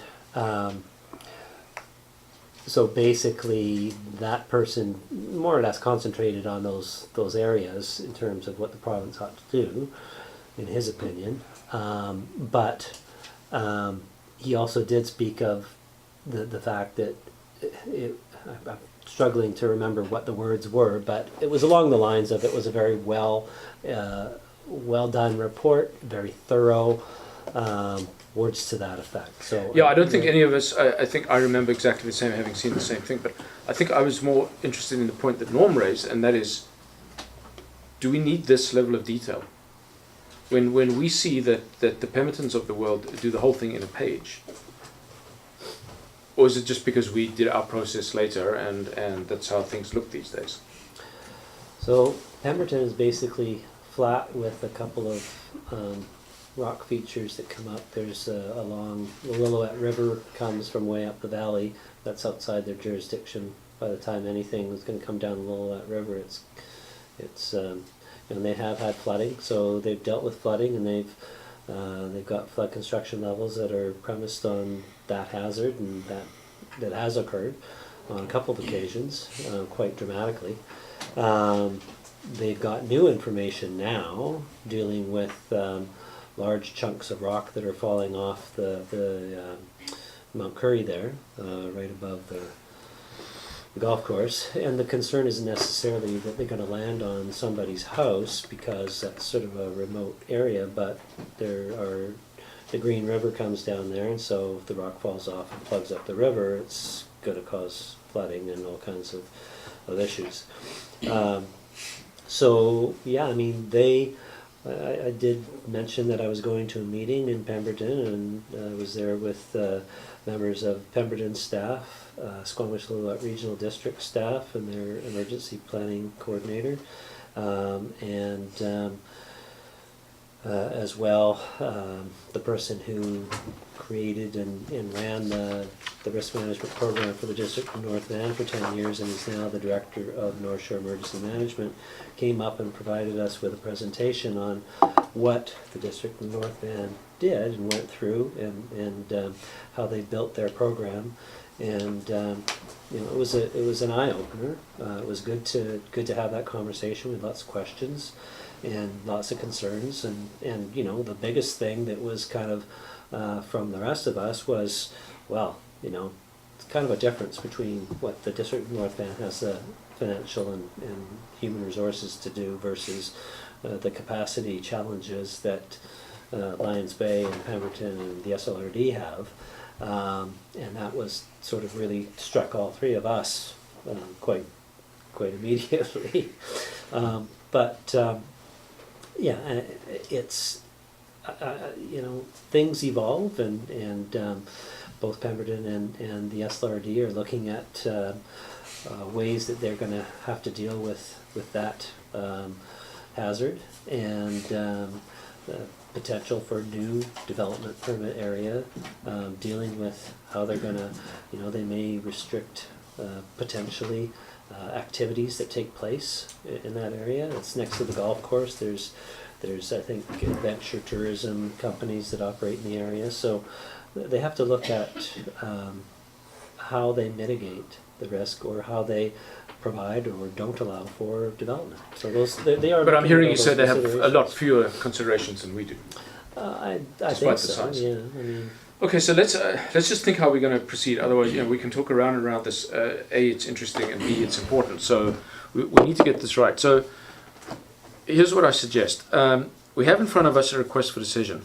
As originally put out, it had 5 recommendations. I added a 6th one, which was, I'm very loath to use the term kick the can down the road, but it's more like park this and just rely on current methodologies. I've now heard sufficient that the current methodologies would need such augmentation as to a new policy, an OCP amendment anyway, that I'm not going to take it off the table. I've made the motion, but I'm not going to ask for a second on it yet. What I think we want to do is we'll take a temperature of the room on those 6 recommendations after we've heard from you, Peter, on what's changed between what we all saw, the public and council, from the time that we first got inkling of it at the public information meeting up to about the publishing of this agenda. What's changed in the framework, not word for word, but substantially, that let us understand where we might be headed if we went down the DPA route. well, there's a summary of changes in the report. It's 15 sections long, which basically itemizes updates to things like the LiDAR topography being updated.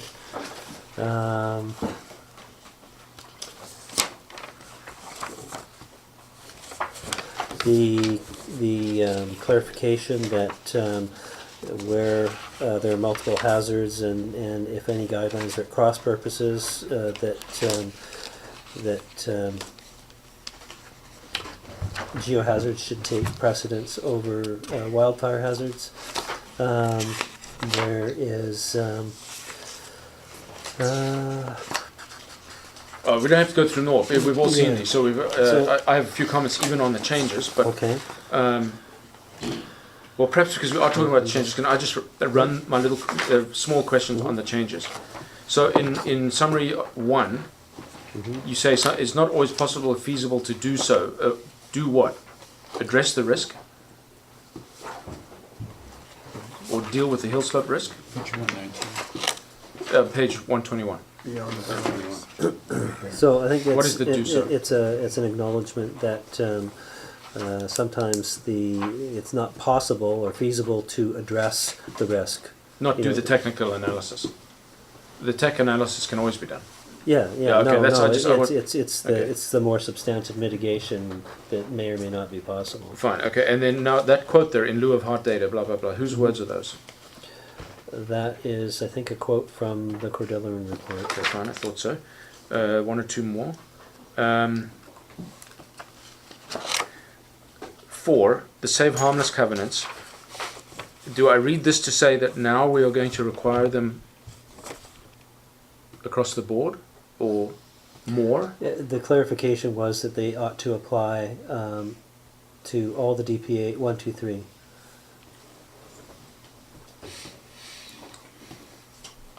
Not the wildfire hazard DPA. Okay, thank you. In 11, you speak Page. about set Page number? 123 now. This Okay, is good. change 11. That's good, yeah. It's all about setbacks. How does this jive with current setback requirements in our zoning bylaw, specifically riparian setbacks? Which would take precedence, I guess is what I'm asking.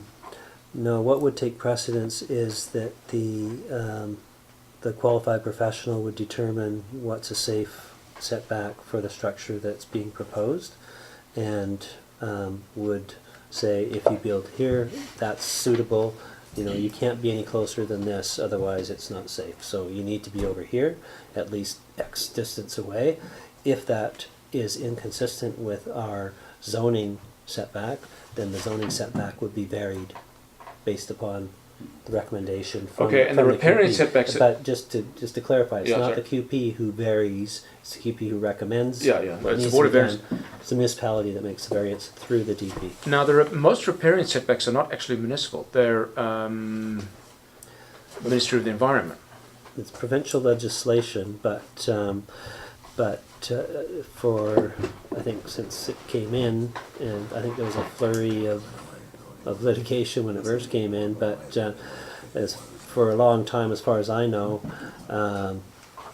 qualified professionals have always been able to provide recommendations as to variations of those setbacks. So, while you might think that, oh, I need to be 30 meters away from the stream, the QP can come in and say, no, if you do this and this, you can be 10 meters away from the stream. But I think the point about riparian specifically is fish bearing, and I believe that we currently, none of our streams are designated fish bearing. I think some of the lower sections of our streams the ocean, actually yeah. below the highway, maybe. Yeah. I can't really speak to that. Okay, fine. So, okay, thanks. So the changes have been laid out. As you can see, if you can see over on my paper, there's very little markup. To me, this seemed to the extent that I went line by line through the feedback that we received, including council's input, in terms of risk tolerance and fuss to the general village. It would seem to me that those have been addressed. I don't want to get too far down the road now assuming that council's okay with going a DPA route or a policy plus OCP change route. And I think those are our two options, unless people tell me different. So what's being asked for here is, I see you've read it first and second time, but I think that's a typo, right? Yeah, there. it is. So it's just, we're asking for a first reading on a DPA route. Will it be first reading as amended, or first reading with amendments to come? First reading, period. As stands. In the form that's attached. Okay. If you want to see purple writing, you can now look over and see I've got a lot of questions, but that would happen in a second reading. Those would go into a change in a second reading. I don't need to go through these now. I'm quite happy to put them in a report to council. And I'm sure you would have the same, we'd all have the same, right? So we would read this thing the first time. We've all read it now for the first time. I have a slew of comments. So that is one approach. The other approach centers around the sixth alternative I provided us, which is to drop the DPA approach and go with a more conventional policy route. The policy would look like this. I would like to go back to what Ron suggested, that we park this until such time as we've had enough input from the community to give us an idea of what people are thinking, because right now we've got a few people that have responded, not a whole bunch of people. It would be nice to know what the temperament is in the community about this type of process. So we could do that through Mayor Burr's weekly feedback. Well, that is what we've been doing the past month. Yeah, How many pieces of feedback have we had? I think that would be, actually, Carl, if I can go here, because which is all like not sleeping at 2:30 in the morning. You don't want to go for the rec one? I missed the last one, sorry. Anyhow, back to this. If I can, just to steer the ship in a bit of a direction here, I put forward alternative 6 in its, now that we've had an hour and a half discussion, which was in a very rough format compared to the information that we've really boiled down and Peter's given us. I think that within that recommendation number 6 is the grain of where I would prefer to go, which is along the lines which you kind of morph this into a policy piece, clean that up, use the Cordillera report as background stuff. I'm quite comfortable having the approving officer and the building inspector going case by case and along that. And it does two things. One, we could truly debate the changes for 4 months going forward here and get a lot more feedback, or we can go back with a more boiled down version and hand this back to staff to clean up, condense, and make it more of a policy type thing. And the ultimate thing goes back to staff for the decision making on future. I'm dead set against covenants being placed on existing properties, period. I'm fine with a significantly amended construction that has been highlighted by staff as having issues and having a testation covenant on it. Okay. Peter? Peter? So, I'm not sure what you mean when you say you're dead set against having covenants on existing properties, because that's not something that's being proposed. That would only be, a covenant would only go on a property that is being developed. Being developed, okay. Yeah. Thank you. Now that is a significant change from what we had seen before to this first reading version. For the other- clarity. Yeah. So, Important change. staff would also have to come back with a different looking OCP amendment bylaw, Fine with that too. which basically incorporates all the things we're talking about. And the second part of the recommendation was that this go to a public information meeting where you would get the public feedback that you're concerned to get. And just to be absolutely, this is not a public hearing, it's a public information meeting. Far less formal. It's not the hearing required for an OCP amendment. No. It's still one step It's before. public input, is what it It's is. information. Well, So information.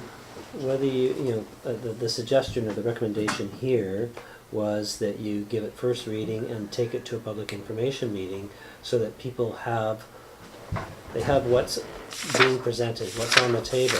And at that, what we could do is we could structure it so that basically open it up to have the discussion about what are the alternatives, so that people understand that we can't just do nothing.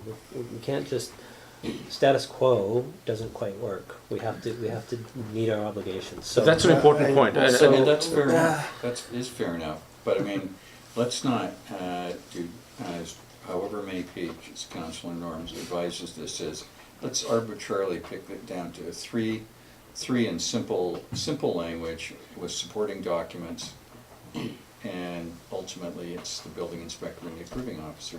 Okay, I'm gonna be asking for a motion in just a minute, but Norm, say what you were gonna say. Yeah, I'm basically, Ron's picked up on a lot of the things that I've tried to, communicate here, is that I like the idea of a risk tolerance policy. I think it should be parceled out, as I'm not come across a single DPA that delves into those kind of statistics and numbers. It feels off to me. I know we need it. I think we should pull that piece out. I like the idea of a building inspector having a bit more leniency, and the idea of a geotech and a geohazard report as needed. I like that approach better, and that's also the read that I'm getting from the people that I've sat down with and from the people that I've talked to. I think this DPA approach is a little premature, and to me it fits into a bigger picture of a DPA framework that isn't just solely focused on hazards. I think there's other things that need to fall into a DPA framework, and so for that reason, I prefer to go down that route. Question, if we do go to a policy thing, Yeah. fewer pages, the guidelines and recommendations that are put in here then, would they then become an appendix or something to it? potentially, Appendix to what? I guess. Appendix to the policy or something like Oh, to a So standalone it's a policy, reference yeah. document to Yeah, a policy. Because I think a lot of the guidelines and requirements or recommendations, if you prefer, I think they have a place in the permanent record, because that is valuable information for anyone who wants to make alterations to their property, and so it shouldn't be lost. But that being said, if I can continue a little bit more, I do like some of the changes that have gone into this. I like the idea that the risk tolerance for a single place is different than the risk tolerance for a larger development. I think we're on the right track there. The idea of a covenant, although at first it looked like a real prickly issue to me at first, but now with the explanation that when somebody develops a property, some unsuspecting person will be coming and buying, like, who on earth is going to say, are there any covenants on the property, because they're just going knocking on doors and stuff? They wouldn't have a clue.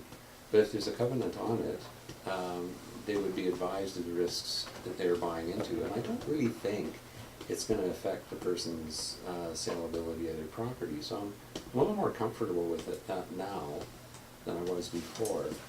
I mean, that's an arguable point, depending on what the thing is. But we got to prevent people from building carriage house, for example, right on the border of the creek, where it's going to be sort of like a barricade to protect the other house. I'm being ridiculous, I know. The other point I'm hearing from this table is, the one that scares me is the whole concept of, now we get DPA, if we had DPAs in, it's like the shoe in the door. And no, I'm sure you mean well by it, but when somebody starts talking about a DPA of form and character of the community, that really scares me, because I think one of the things we enjoy as a freedom in Lions Bay is you can build whatever style you like, and you can go down the street and you see such a huge variety of homes. We're not like Langley, where they got these identical houses going for miles. I don't want to live in a place like that. I like the uniqueness where everybody who comes in here can build a house that is unique. And I think that's what the character of Lions Bay is. So Can I just touch on that quickly, Fred? Because, Sure. I mean, on the one hand, I absolutely agree with you. On the other hand, I'm very concerned that we end up looking like Langley, because that's the way that developers find it cheapest to build. How would we, without a form and character DPA, dictate how, say, a 10-unit condo development went in and what it needs to look like? Probably couldn't at this point in time. There might Those be of a you who were at the LGA meeting with the councillor school, the first question I asked was, how does a municipality govern what development in its municipality looks like? And the answer was, from the lady who was the planner, I think from Port Royal, she said, oh, DPAs. And I said, great, what's a DPA? That was 4 years ago. So I think that's the answer. Without a form and character DPA, you got to let people build whatever they feel best, and you can't even deny them the building permit on that. Correct?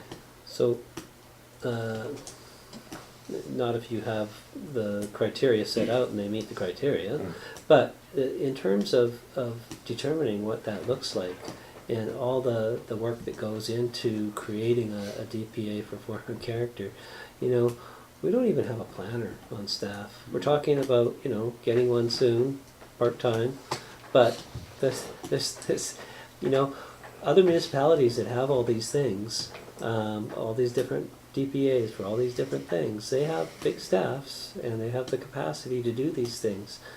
That's be a real challenge for Lions Bay. We'd have to farm that out. We'd have to hire consultants to do that work. We could steal to come in skirmishes. and run those. Well, how is that your communities? So if I look back at municipalities that I'm involved in and I see, or have seen in the past, okay, one of the processes that seems to be less and less now is they control things through zoning, okay, and then if they're development, they want to do a 10 or 15 unit development in an area that's not zoned for that, they go through a whole development process as part of that process. We're so small that to us is a really big process. So I don't know, like I go back to the question, okay, is there a simpler, clearer way, cleaner way along the lines of common law and you know, provincial policy and stuff that we can use that will still insulate us from liability and achieve a very similar goal, and it's easier and less onerous on everybody? Well, I think this is what Norm and I are proposing. Okay, I think we're ready to go. So right now we've been discussing. There's no motion on the table. So now I'd like to ask for a motion, please. It's whoever speaks first gets to put a motion on. It will require a second. I'll entertain motions for amendment. We will then debate it formally. Everybody's allowed to speak twice, and then we'll call the question. So who would care to make a motion as a result of the discussion, not debate, the discussion that's taken place? Ron. Because I know what I'm doing. And basically, I'm just like in volleyball, I'm popping the ball up. So on the table is Mayor Burr's alternative approach to DPA. Now that's a motion, not seconded. So if you'd care to, I'm going to. Peter, can he move an amend an unseconded motion? No, How about if it hasn't been moved. He's moving it. No, I've moved it, just by filing it. It's a notice of motion. No, I don't think so. No, it hasn't It's been- there on the you put it agenda forward for on the discussion. table. Oh, it's, Ron's actually So, Is that right? so So you're going to move it, Did you okay? get that bouncing the ball up? Okay, so you're going to move an amended motion. So, Yes, yeah. that's allowed. So I'm going to use this, and under author, it won't be Burr, it'll be McLaughlin. I'm going to pop this one up because I think it's a good starting point for us to discuss. So I'm going to put the motion forward as it is, and with my colleagues go to some wordsmithing on this. So I put it forward, and on your behalf, I'll ask for a second. Second. Okay. Motion seconded. Discussion. Discussion. Okay, so you've already put it forward, so that's yours. Yep. As the seconder. Discussion. Well, I feel like I've said it all. That's also a fine answer. Yeah. Oh, I think it is too, because to steal off this one too, there's enough here for it to go back to staff, which is your recommendation, the recommendation. And Peter's very clearly boiled down the issue of the common law requirement, the best practice, which I would boil down considerably more, and our responsibility in the community charter. So I believe that upon more reflection, I'm actually fine just sending this back to staff for a policy for discussion with the documents that we have in hand as additional addendum. Great.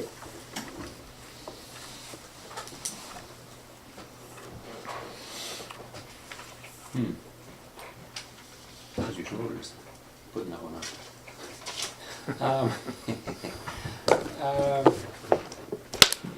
Yeah, if I understand you correctly, we're gonna send it back to staff for it to become a policy, not a DPA. We'll have the appendix. Current DPA type stuff as an addendum format. Addendum. The prevailing report is an addendum. As well as with the maps and Yeah. recommendations. That way the material's not lost. No, okay. Good. Jim? I concur. I think that worked for me. Okay, well, ironically, I do not. I will be voting against the motion. I actually believe, having heard what's now been said by staff and around the table, I actually think the DPA route is the way to go. It gives us flexibility and some power. I agree with Norm that it's way too detailed. It needs to be half as many pages. I'm sure that can be done. But I would be, in fact, prepared to go to first reading on it, because it's only first reading. The next step being public information, then a second reading, then a public hearing, then a third reading. Does it have to go to the province? No, we already put it out to First Yeah. Nation, but haven't received anything. Okay, so there's several more steps, many more steps. So I actually will. I want to hear what Peter has to say as the wrap up on the first round of debate on the motion, and then I will reserve the right to amend the motion. And then I'll call the question. So Peter, go for it. Okay, so the motion as it's sitting here in front of us on the table does not adequately address our requirements that we have to meet. That's referenced insofar as staff would then work on a policy to be done. But the wording of this implies that we can move forward with development proposals utilizing current methodologies, existing zoning and building permit process. So you don't like the recommendation period? So one of the things that has to happen before we can do anything in terms of development applications is we need to meet our legislative requirement under Section 473 of the Local Government Act, which means we must bring forward an OCP amendment bylaw, which meets the requirements of that section. So it has to include statements and mapping as to known hazards and what restrictions we're putting around development with respect to those hazards. So that is something that staff would have to bring back as well as a policy to deal with this issue. I think that there might be a couple of other things that I would want to, so if there's some flexibility in terms of what staff brings back, knowing what you're looking for in terms of trying to simplify it from the existing proposal for development permit areas, then I would strive to do that. At a minimum, I can tell you it would have to be an OCP amendment bylaw, different than what's in front of you, meeting the requirements of Section 473. Very different? I don't know. I mean, it depends on how much of what is currently on the table you want to save. One thing I will say is that it would be dangerous to simply have a policy which appends the Cordilleran report as a schedule, because that report recommends that we follow a safety standard and risk tolerance policy set by the District of North Vancouver. That's what that report says. Very onerous. The recommendation coming forward in the OCP that's in front of you, the amendment, is for a much different framework. It's 10 times less onerous, other than for major development. So we couldn't just append it without explicitly stating that the reason for appending it would be in regards to the technical aspects of the report, namely the identification of the risks and hazards, but that you'd have to explicitly point out that you're not adopting the recommendations in that report having to do with what your safety standard is. So just so that you're aware of that little nuance there. But Okay, yeah, well, I mean, let's that try is- this for size then. Okay. So I'll move an amendment to the motion, and that is to the sense that council instructs staff to prepare a report on what would be involved in going a policy OCP route. OCP meaning specifically the required OCP statement regarding areas and risk for some next meeting. So pretty much everything that we've discussed now. Yet, as a placeholder, receive the report, endorse the changes, and read the bylaw first time.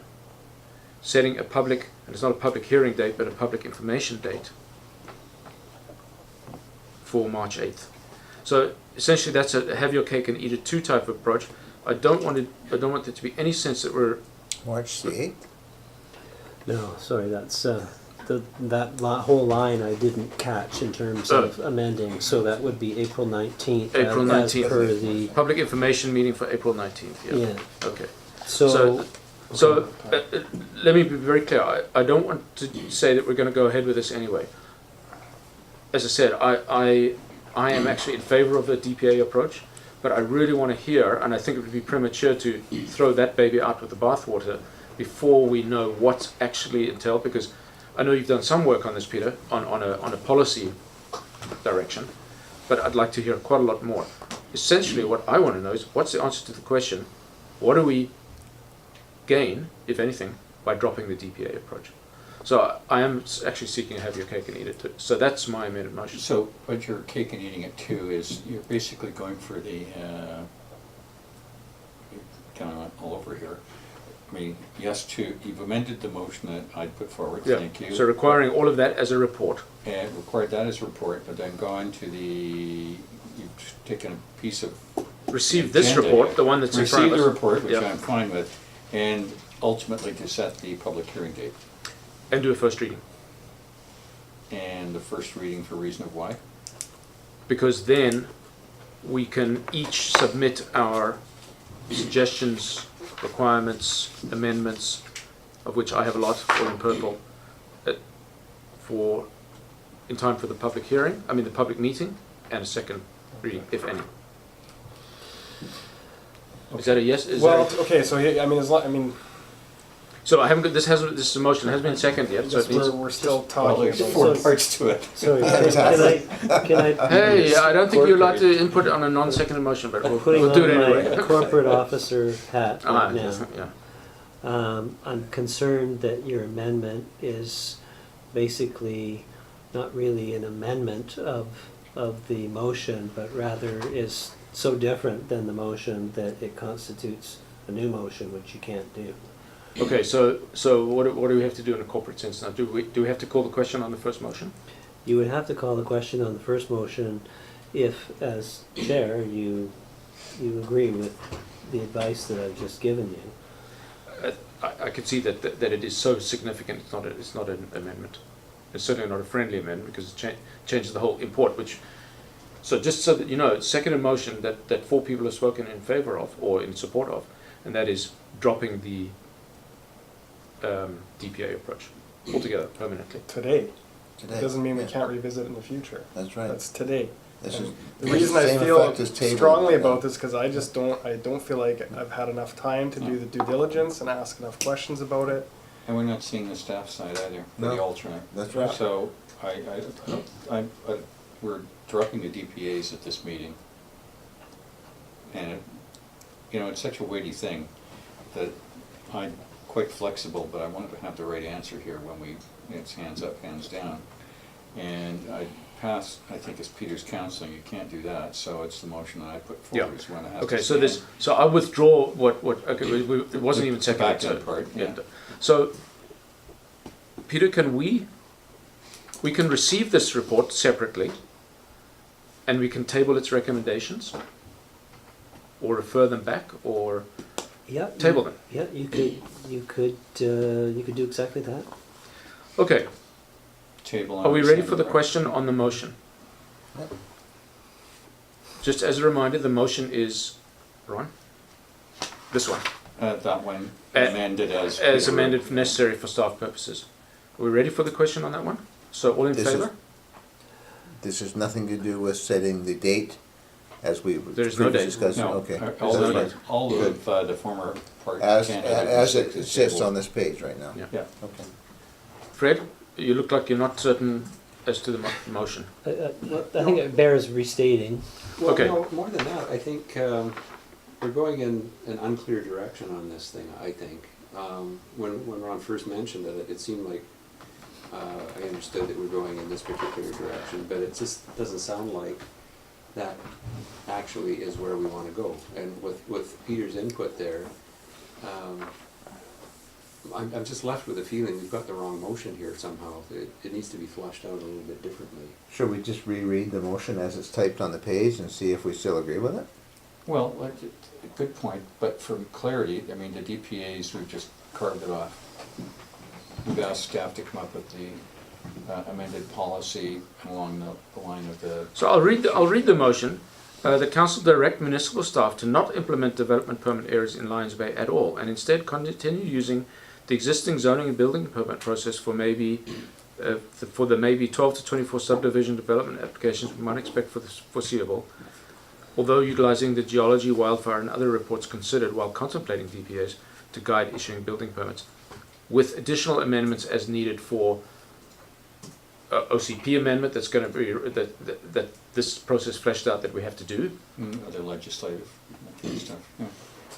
So that is the motion, That is the motion. with some flexibility on wording Yeah.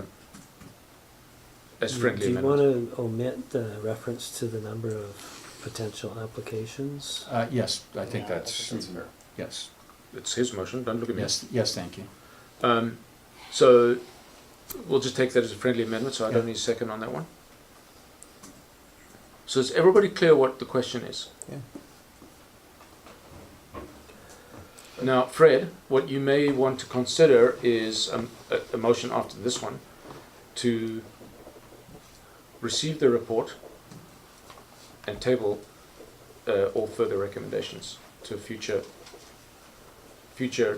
near future date, perhaps. But I'll let you think about that one. So, seeing no further reason to delay the question, I'll call the question. All in favour? That's councillors, all councillors, and opposed is the mayor. The motion passes. Craig. Well, yeah, according to what you're suggesting, I would like to receive this, have it to go on file. But I would also like to add that the information is not lost and can be referred to in the formation of a policy that may be forthcoming in the future. I like that. That sounds Yeah, good. Can I I have a like second that. on that, guy? Yeah. Thanks. Yeah. Seconded. Any discussion? Everybody knows where we're going? Yep. All in favour? And opposed? That's unanimous. If I may, Mayor Burr, a lot of good discussion out of this, but I must personally thank you. One of those little emails resonated with me, and this is the one that, the recommendation that we've just put through. It takes, in my view, a lot of consideration to put forward something that was so counter to what we've been doing for so long. And that that within the discussion, there's unanimity to support what had been your recommendation, only to have you decline it. But I'm Oh, that's taking 'cause I this, learned new I'm information. taking this as, here's the first part, thank you for putting forward the recommendation, because I'm not sure that I would have had the thought to put it forward to get the discussion going in a second way. And I also appreciate with my colleagues here the genuine lack of rancor or personality in a pretty strong discussion, and I think we're going in a direction that's going to work well for the village. Okay, thanks for those remarks. That's good. And Yeah, I can certainly live with. There have been split votes before that. My blood pressure just about hit the safety valve anyway. Yeah, I'm fine with this. What I would suggest we do is please send your remarks on the specifics to Peter for guidance on the policy that might be set. So, for example, the 20 centimeter trees. I don't like that idea. That's too small a tree that needs some kind of now separate permit, etc., etc. So, as I said, I have a lot of them. Some of them are quite specific. I suggested 80. I see. So, Sean, can we get the word item for that so we can make Yeah, I was changes? just gonna ask that. Yeah, that Thank would you. be good. So, is that Sorry, the word version of? the word version of the the OCP amendment, not the report? Of the full The set full of McGill. guidelines? Yeah, yeah. Okay. How you merge all those into something that you can use and digest is your problem. So we'll just do that as an administrative thing. Okay. Yeah, it took about as long as I thought it would. So thank you for that. Who needs a break? Graham, would you like the Wi-Fi password so you can watch YouTube? I'm okay. Got a book. Okay, let's see where we are. So we are there. Now we are going to reports. There's 4 of them. 1, 2, 4, 5. Plus a whole bunch of other stuff.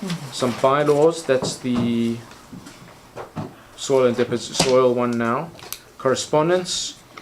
New business. And then a closed meeting. Which is why Graham's here.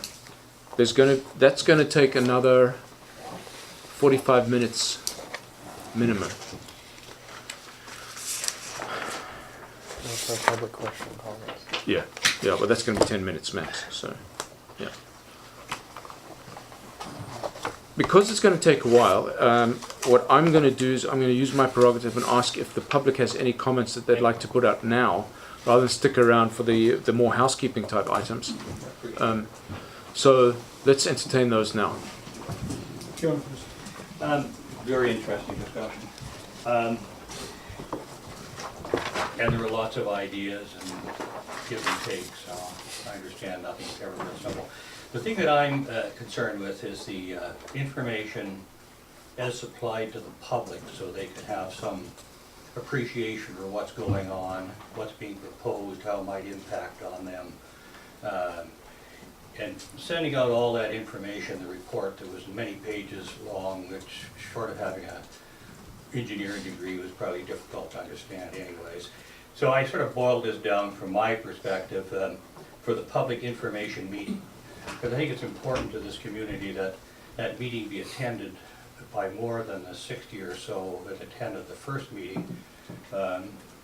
Why they chose not to attend, I really can't tell you. I don't think you need to create controversy and antagonism to get people to come out, but I do think it's important to make sure people understand that this is something that is a big deal for this community, and that it's very important that they participate in that. So I think what should happen for that public information meeting is that the public should be communicated to the public prior to that meeting. The basic goals, points, and reasons for these changes in point form. Now I know, Carl, that you have written about this already. However, if it could be condensed down to 1 page, as opposed to the 30-odd pages, plus the reports that are attached to the pages, so the average individual might have a clue of getting the gist of sort of what's being proposed. The impact on, and how that would impact on all types of development, whether it's a carriage house, subdivision your house, lot into 2, or if it's 4, or whether it's somebody coming in here with a big enough piece of property and want to put in a bunch of condominiums or townhomes or whatever it might be. So what the specific impacts on those individuals. Now I know Carl had mentioned that maybe if you weren't proposing to do anything, maybe it's no consequence to you. That's perhaps true, but in the larger context, whatever is done in this community impacts on everybody. Even though it may not impact on you because you don't propose to do anything different with your house, you're going to live there until the day you sell it or they carry out in a pine box, it's still important to you. And people have to understand that, because if they don't understand that, they just dismiss and say, ah, doesn't apply to me, I won't get involved. I think importantly, the last point I have here is that there be an overview as part of that presentation to the public, overview of the process, the specific process. What's happening here? What has happened to date? You know, you've had a proposal, you've gotten some information from consultants, you've had a informational meeting, one already. It was attended by 60 people, that's already been pointed out. But what the next step, you've had this meeting now, which has led to you wanting to set a date for the, I assume, for the public information meeting, and what that implies and why it's important for people to participate, and what the overview of the process is, so they know that that may well be their best opportunity to ask questions. Because the next one where you have a public hearing, if I understand a hearing per se, is it's just to hear people, not necessarily to discuss anything, just to hear them. My experience has been that a hearing is, yeah, we heard you, now we're just going to go do whatever we like anyways. And I don't mean that. We never do that. No, but I don't mean that does happen. So I think that's, to me, that's extremely important. And if that's communicated to the people of this community, and they then choose not to become involved, well, certainly you can't be faulted for not having tried. I just want to make sure that every effort is made in trying to make sure they understand the importance. Okay, thanks, Doug. Yeah, I will just comment that we already can't be faulted. We try very hard to get people to attend meetings, information or otherwise. Now, there's one sort of point of order, and that is there's no meeting. There's no public hearing. That's done. Now, having said that, it may be advisable, and I won't ask you to answer the question now, but it might be advisable to have the public information meeting anyway on the policy. We certainly are going to produce comments on the draft, what was an OCP amendment, which now become the basis of the policy. That might be a good idea, because it's still a policy that applies to the village, whether it's through a DPA framework or anything else. I'm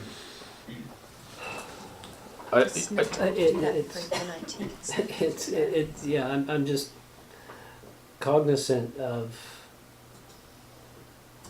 the time it's going to take to try and pull together all of the new direction, information, consult with legal counsel, prepare some kind of a presentation.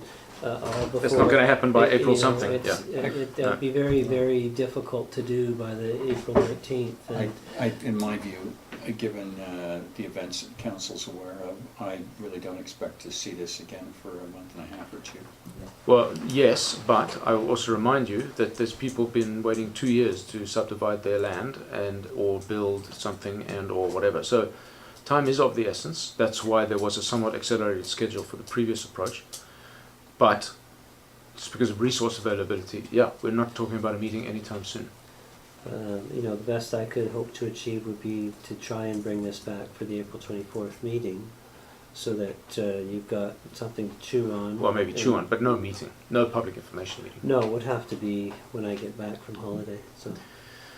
Okay, that is what it is. That does give us a chance to get it right. I think Doug's points are right. I think we maybe jumped into the deep end on this one so quickly that the first thing people were talking about headscarps and talcum powder, the talus slopes. I don't know. Well, I do know. I was joking. But so I think we need to choreograph this one a lot better than we previously did. Choreograph's the wrong word. Presented. Yeah. So choreographic is the right word. Yeah, maybe it is. So Doug, comments well taken. Thank you very much. Yeah, exactly. Thanks, guys. Long session. I don't want to keep you going too much longer. Yeah, we're here a long time. Just quickly, back on the covenants thing. I'm not convinced that we all kind of understood that the same way at the end. I went back and forth as we went through the discussion. Just refer to Peter's last comment. Maybe it wasn't the last time covenants mentioned in response to Ron's question.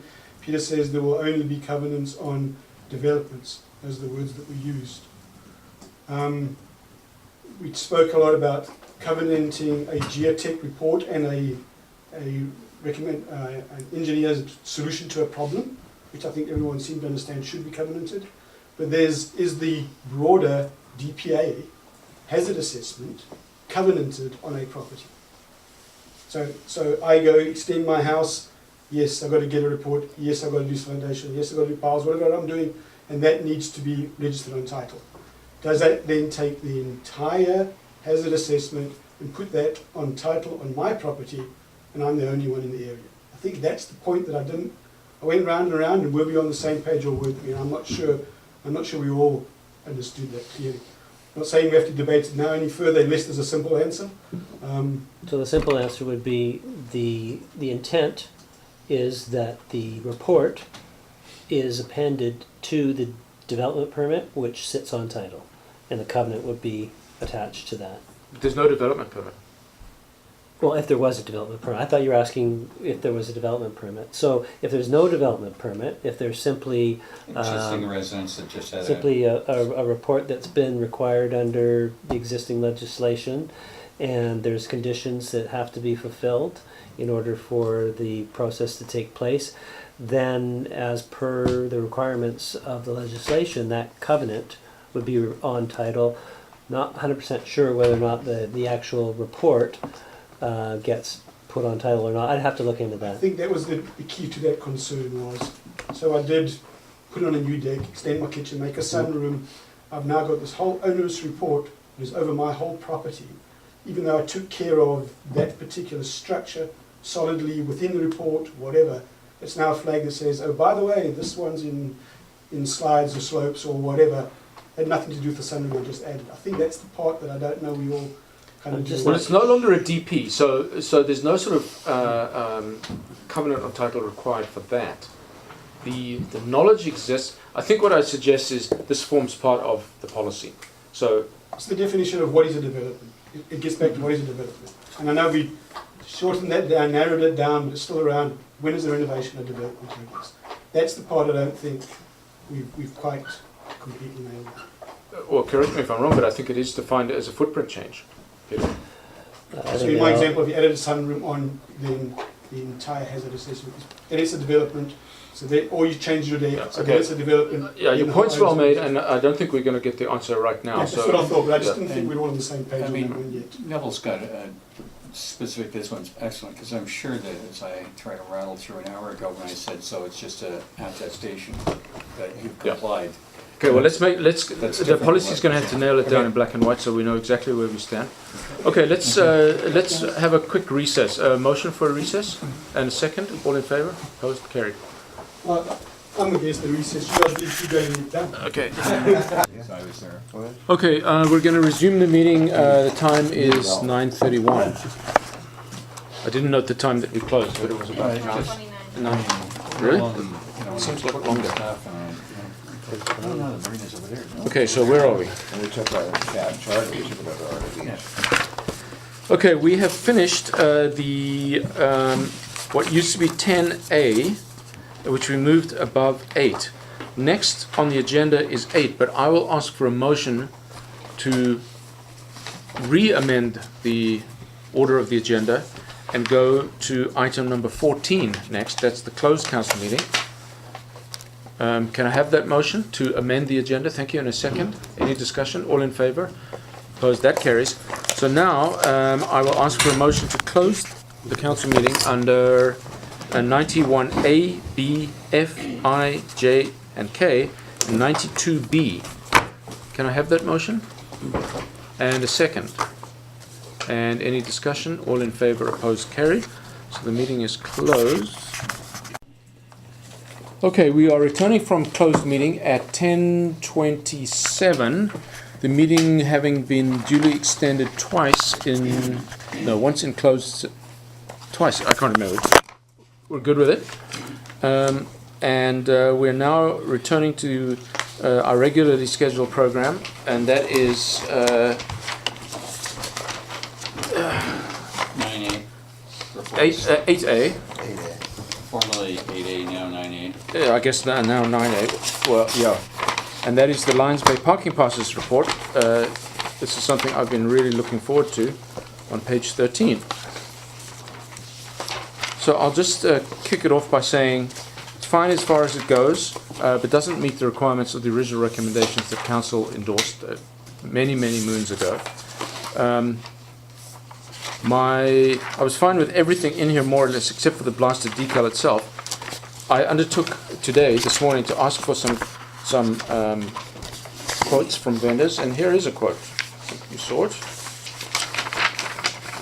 This is exactly what I have in mind. Tamper evident, foil, stock, peelable, cheaper. And Yeah, it's got to be permanent. Yeah, permanent. So that's high-tack adhesive. No. It's exactly what we're talking about. No. So just to clarify, I should probably not have used the word high-tack, but high-tack is the same vinyl that's used by ICBC. It's the same vinyl that's used in tamper-proof products. Okay, well, it's just an extremely sticky vinyl. You peel it off, and it'll leave the words void. But the words void will be in high-tack. Okay, that's not what is in this report at all. In fact, it says that the void stock is not available. And so we will go with the really sticky stuff that doesn't come off. That's what the report says. The report says that basically your options are, you can do the same sort of static cling permit that we've had in the past, or if you want it to be on the outside of the vehicle, it has to be of sufficient adhesiveness that you're gonna have a problem. If you want it not to be transferable and it has to stick there and it has to withstand the elements, then it's gonna be sticky. And to get it off, nobody really talks about how to get it off, except that Century Signs that we discussed with did advise that, hey, just make sure that you know that in order to get this off, you've got to do it right. Otherwise, you could cause damage. So this one comes off with a blade, like all foil things. Well, if you want to scratch you could use a blade on the one that we're talking about as well. We're not gonna put to remove heat with hairdryer or heat gun. That's the recommendation from the sign company. Well, I don't want that stock then. Obviously, none of us want that stock. Then you'd Well, rather just- have them remove it with a razor blade? Yes. From their bumper? From a bumper? Yes. From No. painted bumper? Yes. No, not Carl. the paint, no, you'll take the paint off, what? Carl, Or the window? Scratch the window? you can't. You don't scratch. So maybe the You don't hairdryer scratch is the window. preferable. that won't Our scratch concern the is that window. if people put it on their bumpers, they're going to have a hard time getting it off, and they're going to be pissed. I am not concerned about how people get the sticker off. I think most grown-ups know how to get stickers off things. Well, what- do you think most grown-ups would know to use a heat gun or a hairdryer to Nobody get it uses off? it. You peel it off and use goof off. I tell you what, let's buy a can of goof off and put it at the front counter. Go off. What's Who wrong got with goof? the vinyl, the ones that we have, those clear? No, we're not going into that now. Too late for that great. discussion. We're talking about who's going to supply the sticker. It basically comes down to no matter what it says, whether it says void when peeled, tamper proof, whatever. If you want it to stay in place so that people cannot transfer it, Yeah. then you have to warn people that if you Okay, stick fine. it on your bumper, We can change the wording. or simply ask them to stick it on their window. Don't tell them to stick it on their bumper. Like, is there a harm in having it on the window instead of the bumper? No, except for pickup trucks. Pickup trucks have rear windows. Yeah, I know. But some people don't want things on their windows. It's Some the Some people don't want things Most on their people don't windows want- because they block their vision. No, some people, Yeah, in some and that's why vehicles, they want to stick it on their dash. not the rear window. no, not the rear window, but yeah. The only thing I will add to this discussion is that anything that you want to be permanent, sorry, not permanent, anything that you want to be non-transferable is going to be very sticky. The vinyl product was called high-tack. I should probably not have said that. Okay, well, it's too late. You I did. could have That's- probably said I just it's about hit the ceiling when I. similar to I thought it says here, ICBC's. retain should have said existing permanent. peelable, transferable passes. This is an option. Yeah, well, that's not the option that I am recommending. Oh, okay. Because there's a whole bunch of reasons why the parking plant didn't recommend it. These guys are very good. Stacy, the person at stickershop.com, says this is what they supply for resident parking decals for outside use. On Agreed, cars. but it is high-tack. I didn't ask her what the chemical formulation of the glue was. Yeah, but okay, maybe they call it permanent. Yeah, I mean, it doesn't. There's no vested interest in us to use Century. No, I like these guys because it's the foil one. Yeah. But harder to counterfeit. Okay. So I guess all we're asking right now, we can return to the original plan, which was we'll hash out the details. Is the question inside vinyl and this guy? Is that the question? Sorry, inside vinyl? Or? What we have The now. current one. Oh, yeah. Now, with the inside vinyl, the static cling, was there an option to do this design or the design that? Yeah, they can basically do anything with the cling. Well, we haven't managed to get that right in the 3 years that I've been advocating for changes, so I'm not going to wait on that one. The whole But they could- The do reason they this in a went with, cling. my understanding is the reason they went to the clear is because the previous version of the cling, colors ran Oh, and right, people yeah. got frustrated. Yeah. the colors So- colors didn't run. People The, with the body colors stuck complaints. on the glass because it was stuck ink side towards the glass. Yeah. But that was just a case of needing to be able to see it from the outside. So if you're going to make it on transparent stock, you can print it however you want. It was just printed. Well, this year's one is the invisible version. It's just yeah, the mystery sticker. So, I mean, we're just presenting facts. You can choose whichever you Okay, want. so what the if fact- you want that permit on cling, you can do that. Sure, you can. But the whole reason to have it on outside, rear, there's all kinds of reasons for that, which have been endorsed long ago. So, what's the request? Well, it's up to you guys. It's just that if you go with a non-transferable sticker, then we need to warn people that use caution. I don't know what the wording doesn't have to be exactly as we've suggested, but Okay, people fine. need to use caution in removing it. And I suggest that we tell them what the recommendation is on how Fair to enough. I can live with that. Now, this layout will allow you to put any amount of instructions on. In fact, because so I'd suggest we go with that permanent vendor to be chosen. I like these guys; they're cheaper than the local guys, and they've actually done it before. Is there a reason, and I'm sure I've heard this before, I just don't remember it, is there a reason we don't use the hang on the mirror sticker? Yes, that's in the report, Okay. but it's this guy. Yeah, no, that's But fine. we decided, Peter and I, not to do it this time, just one extra piece. This was offered for people who didn't want to put a sticker on their car, but this is transferable, so it'll cost more. Because what will happen, according to the survey, is it will get transferred. Yeah, but one of the biggest issues in the village is that a lot of people, they may have 2 cars parked at home and they get extra visitors coming, so they give them their sticker to put in the car. But you know that's exactly what we don't want, right? Well, no, that's fine, I'm just saying, that's a lot of the complaints that I've heard over the years. Yeah, now they have to use a free visitor That's fine. thing, visitor permit. Yeah. The whole idea When, is, the more you talk about things that can't be easily removed and all that kind of stuff, I'm thinking, oh boy, here we go. But, okay, I'm in, good. Well, that's the exact reason why I'm not in favor of getting away from the vinyl, is just an example. When our daughter would come over with her family, there's 4 of them, and Deidre and I go down to the beach with them, we all pile into their car because it would seat 5, so we peel the sticker off ours, stick it on theirs, we take 1 parking space. I think that's the way families do things. now you'd have to use the visitor sticker, Yeah, the but that's visitor more permit. hassle. I don't think it's any more hassle than peeling the decal off your car. No, it takes half a second. The existing cling, Yeah. you can just pull it off. Yeah, I mean, the whole point, the whole premise of a non-removable decal was to address the comment that people were passing them around, and in some cases selling them, and in some cases stealing them. But we are Lions Bay, and we all, for the most part, Lions Bay is always the Lions Bay way. We used to say that, I don't know if we still do it or not, but the thing is that that's about people and how easy it is for people to do what they want to do. It's not always, we don't look at things as being bad, we say, we're a bunch of people in a village and we share things, we do this and we do that. So Fred's is a way that we've done things for years. What about the Russians from Surrey? What about them? The guys who have appealable decal. I wonder where they got it. but they've got it. They're not residents. Well, we'll have to have a Russian go have a chat with them. Hire our own Russian. Well, so the point is, that was then. Things have changed. Yeah, The that's beach fine. has been discovered on social media. It is packed.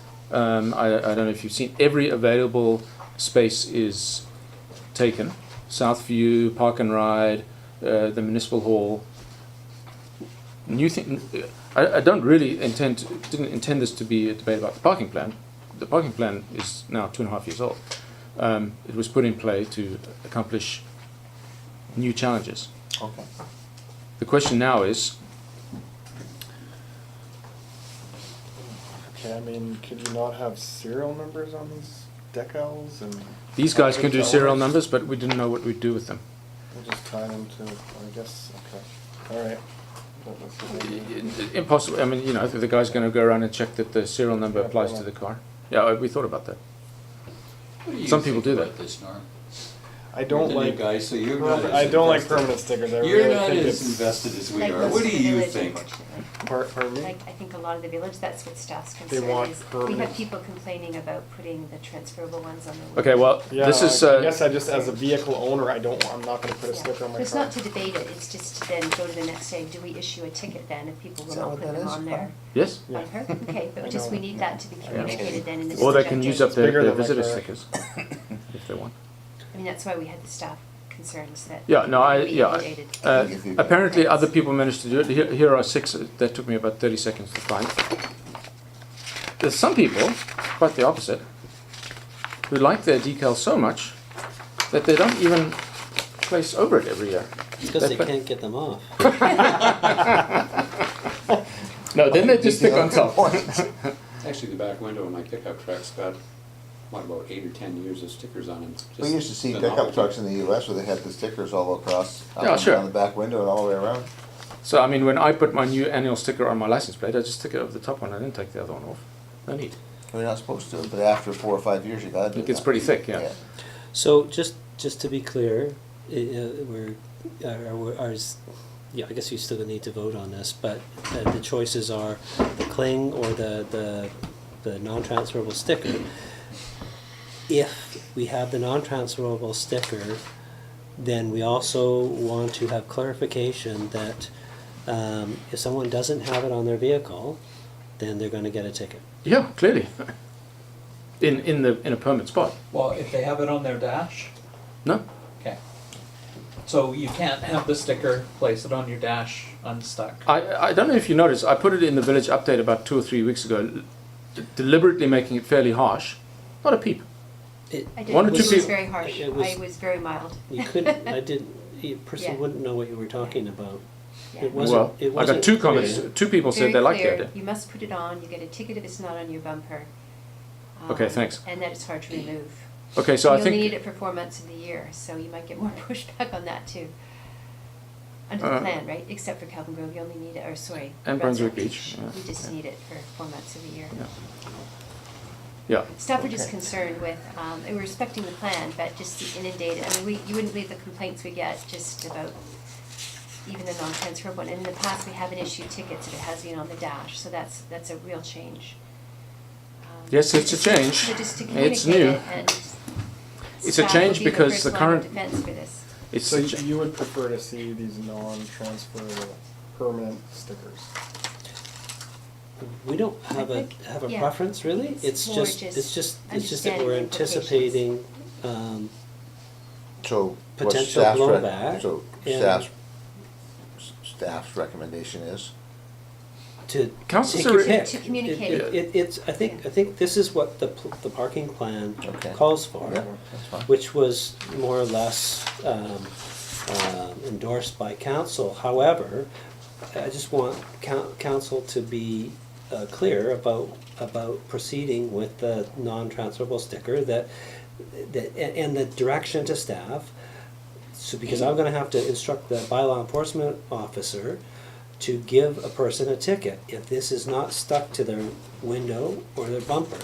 It can't be on their dash, or they're gonna get a ticket. intentional. Yeah. That's the direction that as I understand, that's the wording of this sticker, and that's the instruction that the parking plan provides to staff. And I just want to make sure that Absolutely. everybody's clear and understands And the reason that, for that is so that it So doesn't that- get transferred. so that we are clear about what we're doing. And I can certainly do the marketing around it to Pardon make. Do we need our parking enforcement bylaw for that? I'm To calling the say motion, I it's can't not take this. efficient. Yeah, Oh, we might have- you Yeah, just have to sorry, yell I out just question. thought of that. Might have to Okay. amend the I can't take parking, this anymore. the parking Good. bylaw I to second. be clear that you get a ticket if For an you're, invalid, if you're, I already checked, it's fine. Permits. Invalid permit. All in favor? Expired invalid permit is a fine. It's not expired though, they just won't have it where it's supposed to be. It's invalid. Okay, so the question has been called, but we don't have a motion. So, Ron? Well, it's either number 1, number 2, or the road number 3, which is your different one. Oh no, well that's just another supplier for So then you're number 1. This is just a vendor. that's just a vendor. Yeah. Okay, so you're Option 1, yeah, those are the options. Option 1. 1 or 2. Motion. Accept. Thank you. Second? That's seconded. Ready for the question? All in favour? Opposed? Councillor Bain opposed? Can I not vote on this? No, that's a vote in the That's a affirmative. yes. So you cannot vote, but that's But you can affirmative. hide. It's academic. Abstain. Because There you go. You're done. Okay, so that motion carries. Thank you. Ooh, that's been a long time So coming. did you oppose or did you Yeah, not? I'm abstaining. Yeah, that's a vote, so it's 4-1. And we'll move on. All Hallelujah. done that before? Oh yeah, I mean you don't have to vote, but then it's considered a vote.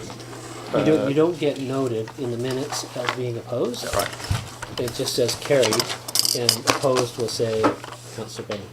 And only if you want. So Fred, you have to actually say if you want your opposition noted in the minutes. Yes? Oh, no, that's the default. Is that our Yeah, default? that is the way, that's what I'm happens. a bit slow on I don't the think there's a pickup on the choice, process, actually, but at all. I Well, prefer certainly to. Metro. Depends on the procedure. by Sorry, the guys. Pitter patter.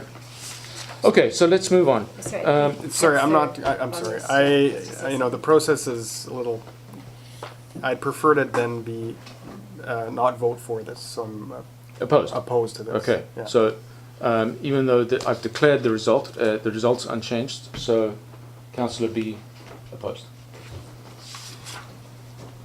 The motion still passes.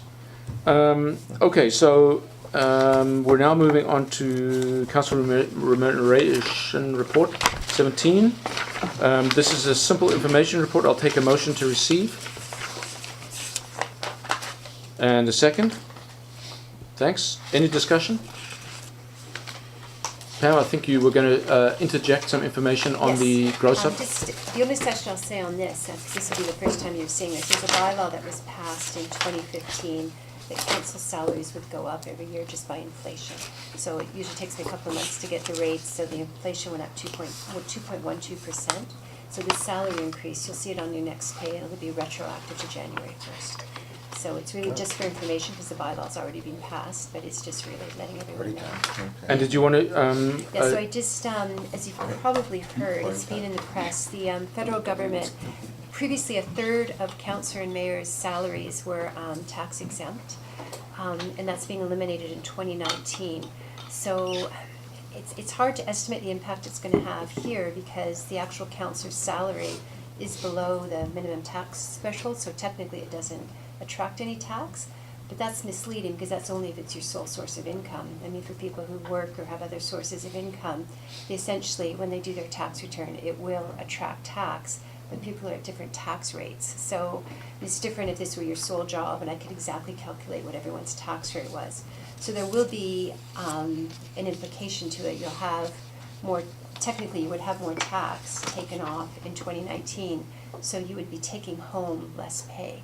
So some municipalities are getting around that by increasing the pay to offset what the loss of the taxable status will have. So it's an option we could look at. It doesn't come into effect until 2019. Like I say, it's a little harder to estimate here what the impact is, because I imagine everyone has different tax rates. Well, as I reported to council, You had reported, yeah. Metro has solved that problem by just doing a flat 15%. So that's sort of in the middle of the marginal tax rates between 0 and, I think the top marginal tax rate is 45. Mm-hmm. So, because you're never going to get it right. So we don't. It doesn't really impact this council. It'll impact starting next year. I don't even know if we have to take care of it. Next council can take care of it, I guess. Best practices for the outgoing council to It is best practice. get this in So, order. do you want to bring a report on that, or do you want to That's take? what actually I was wondering. I thought I would just. Sorry. You're right. Yep. And Hunky-dory. I could bring a report to council at a Fine, later let's do date, just so that, before the end of the term, so you can take care of it. I don't need a report. I understand 15%. Yeah, but we're going to have to approve it.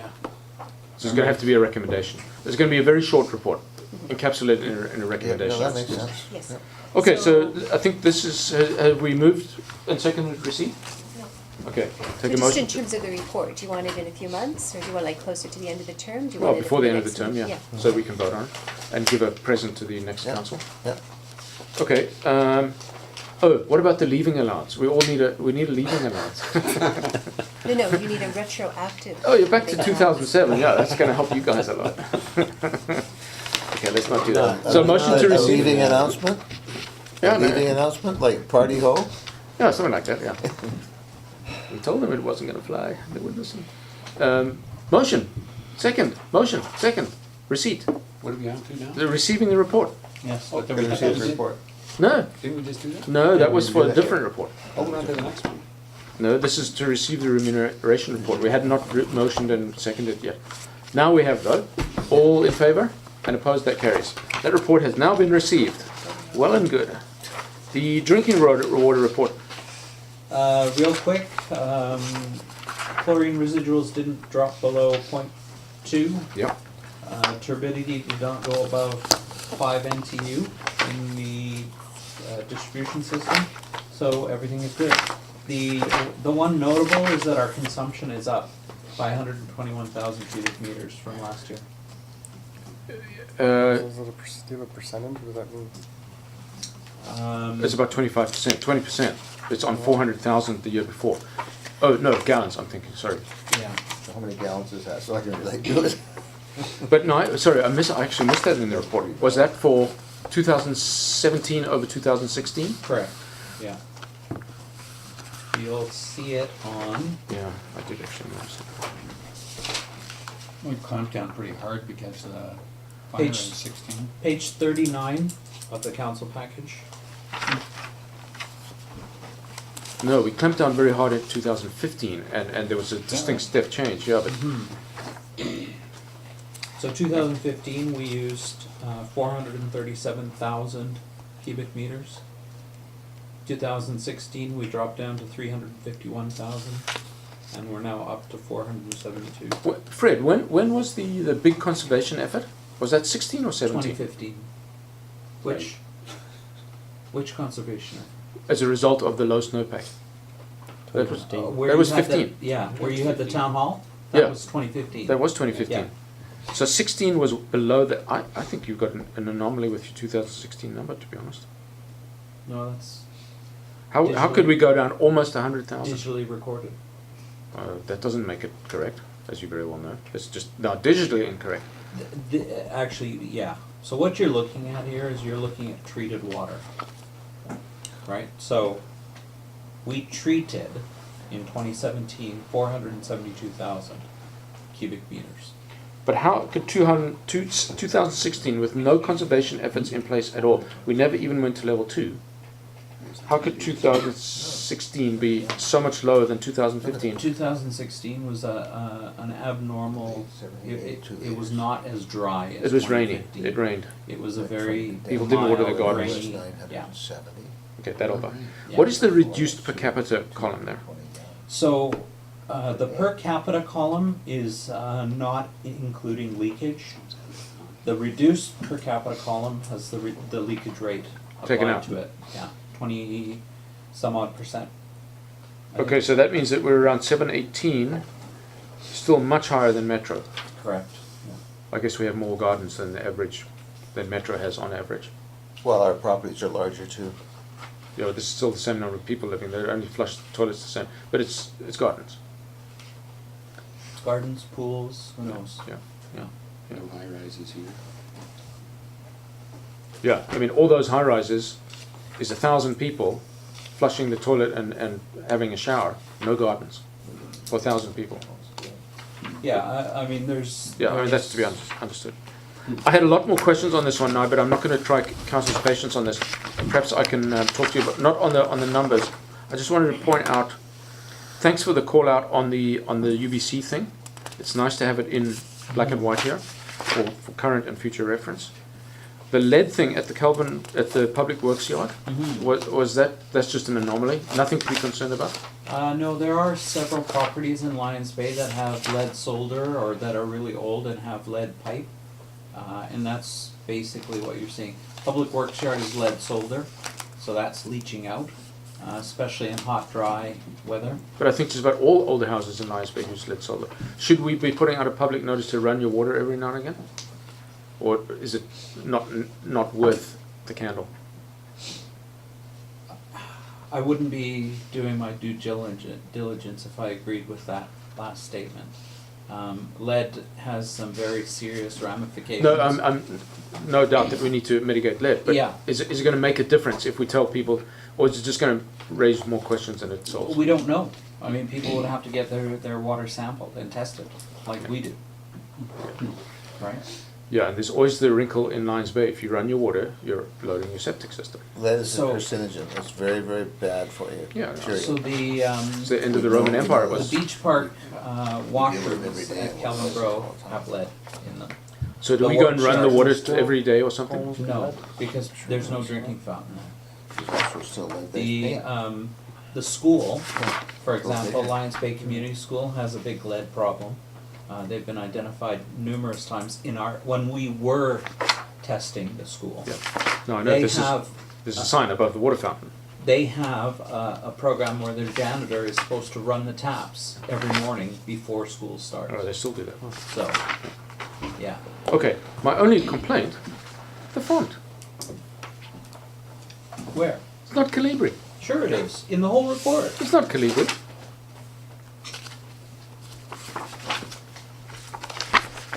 It is Calibri. This is not Calibri.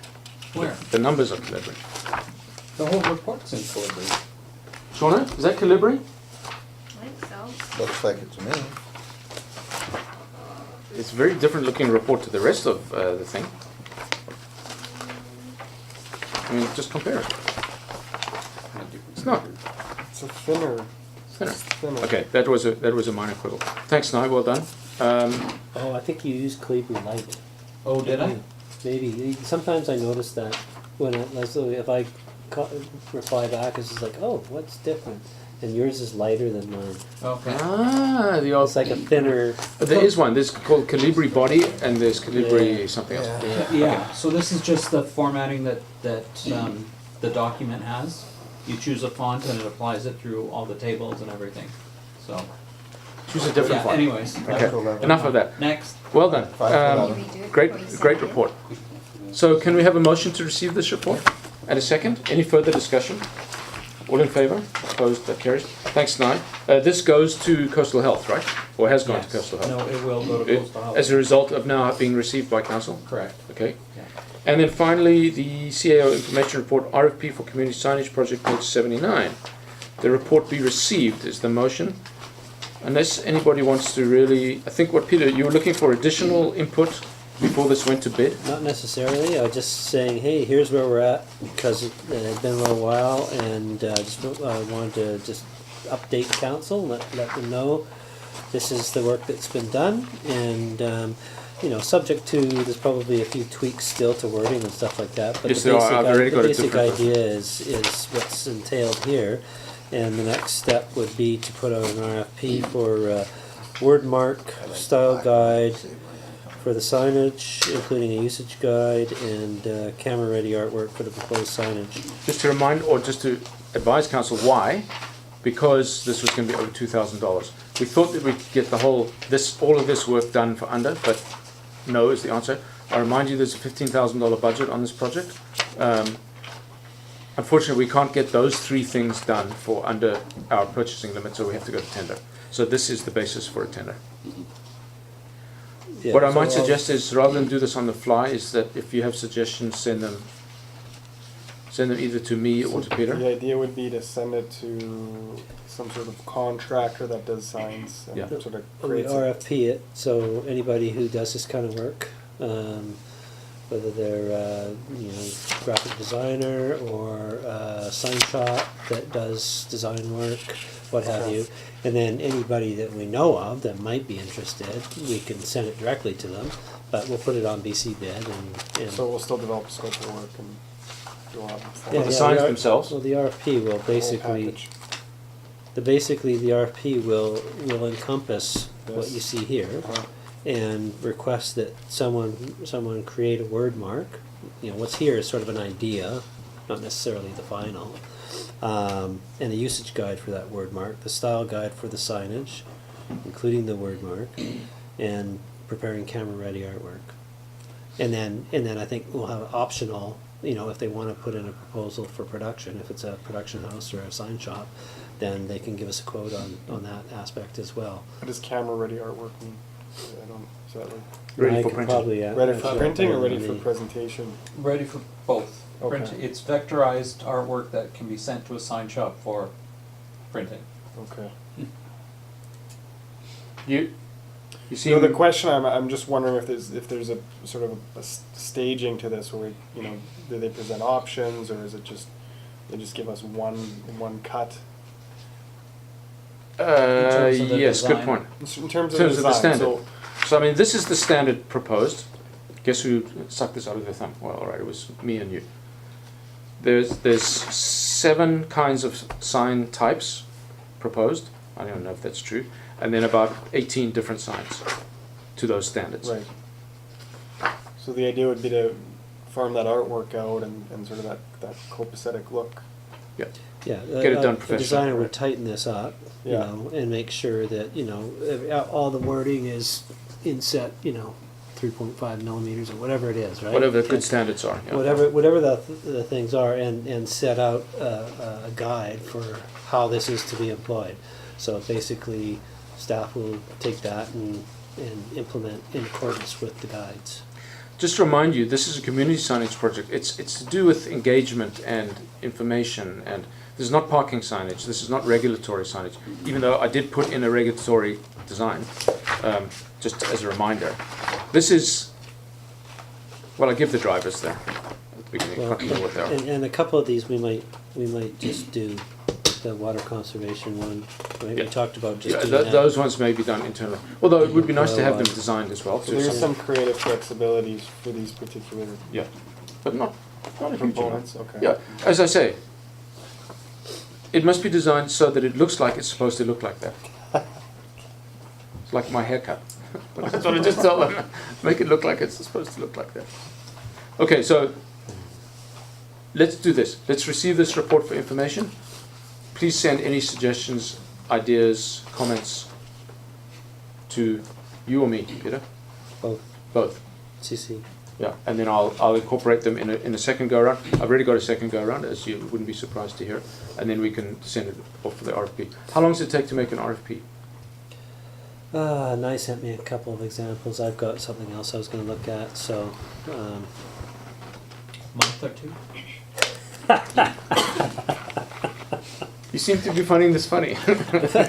Is my next question. so I'll try and get it out before I leave. Implementation, when do the signs go up?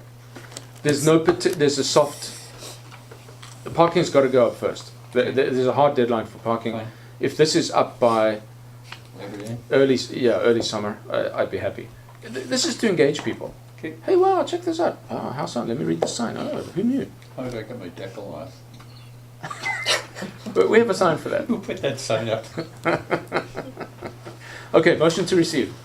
Thanks. And a second. All in favor? Opposed? That carries. Just one question. One of the signs there is talking about the sisters. Is the plan to talk to First Nations and Squamish to see if it's twin or two? I've already sent the letter off to ask about all this stuff. No response yet, mind you. So I will talk to people. We can't actually call that room any name until we've consulted the community. So that's going to be slightly down the road. That was my idea. I got one response to my request for suggestions for the name, and it was Lion's Den. Next. Okay. It's not terrible. Okay, so we're there. Next, Next would be, there's another one. No, we're going to move that No. under council. there There was my late motion. What the heck was that about? Does anybody remember? it's, I can Oh, write it's it the down. parking one, yeah. Okay. so, Peter, I'll take your comments on this one before I ask for a second. So, correct me if I'm wrong now, but I think the map on paving and fencing itself added up to about 25,000, and that wasn't sort of a high level estimate. That was sort of a ballpark, right? Fencing Paving- was 11, paving was like 14. Fencing was an exact cost. Yeah. Paving was a ballpark based on square Right. footage. Okay, So the budget we Yeah. approved was 25.5, I think. and then there's line painting and layout if we're. But I getting think a that's part of the consultant parking to do the layout. Anyway, it might be more than 25,000 is what I'm getting at. The other thing that I have to advise council, I was hoping to get a phone call back before our meeting from the person that I've been talking with at CN, but I didn't get that. But they are, I had a conversation finally with somebody. I won't say how I managed to get them to call me, but. Did you say a train derailed? Pretty close. I basically said, if you don't get back to me, I'm gonna take your silence as consent. And then they got back to me. Damn it! Couldn't Yeah. Anyways, you know, it was funny, looking back in the file, this parking lot, you know, I saw stuff from 1958. And the fencing requirement has been there since then, but it was, back then it was 10 feet from the nearest rail is where we're supposed to put a fence. By the time our current lease was signed in 1971, it's 15 feet from the nearest rail. Well, I've been informed that CN's standard these days is 50 feet from the nearest rail, 50. That's bigger than and the I whole said, parking lot. So that's the parking lot gone. I said that was ridiculous, and anyways, he had to talk to their safety people, and that was their biggest concern, and he noted that you know, it's up for review, or the lease is up for review next May 2019. It says who? Well, it's on an annual, like, or every 5 years or something like that. It comes back. No. It's something in the. There's there. no. No, it kicks over annually, but then every 5 years or so they talk to us about price or whatever. They review. They haven't changed the price since They 1971. have. They've upped it. Yeah. It does change. Went up to 1,200 last time or whatever.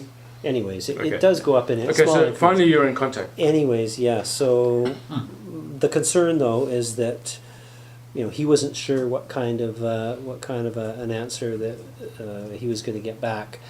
His concern was that we weren't going to be able to do anything that was anything like what we want to do, and that's put a fence up at 15 feet from the nearest rail. And to continue using the thing long term, I told them about our plans. I told them about, you know, what we intend to do in terms of leasehold improvements, and that we had run the meter trial, that the revenues are very minimal. It will help for the leasehold improvements, but our rate should stay the same. Yeah. So the way it was left was he was going to get back to me and let me know whether or not there was any basis for us to be able to continue. Okay, fine. I'm not going to make that motion, or let alone ask for a second. But what I will do is continue my contact at fairly high level at CN, regional vice president level, to get all that waived. See if we can. Now, Tell them we'll put a 5K speed limit on the track going through Lions Yeah. Bay. That'll make a CN, difference. CN is not known for their willingness to cooperate with local government, but every now and again maybe you can get them to melt the ice a little bit. So let me see what happens. So we'll table that or leave it or drop it or whatever. Thank you. So Table it. I guess we Wanna can table it. table Yeah, table it. Yeah, table it for the future. Maybe revise though. So just keep it warm there. Okay. So it's now 11 o'clock. Actually 10:59, and we need a motion to extend by another hour. That's a motion and a second.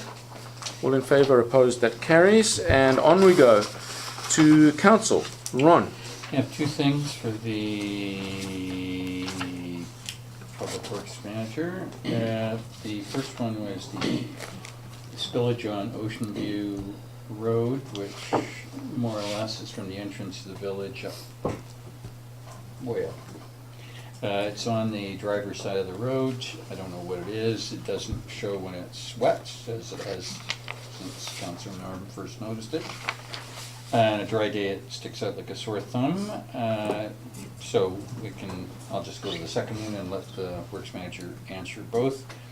The second one is on the, as I said, the garbage letter, which I didn't know that the village issued strong advice letters to the villagers when their bins have been compromised by wildlife.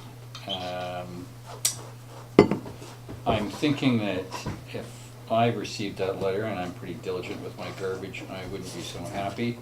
And I'm thinking we might amend the letter a little bit. So I'll go on both of those to the Works Manager. So the oil spill, it isn't oil, it's diesel fuel. We have not caught the culprit yet.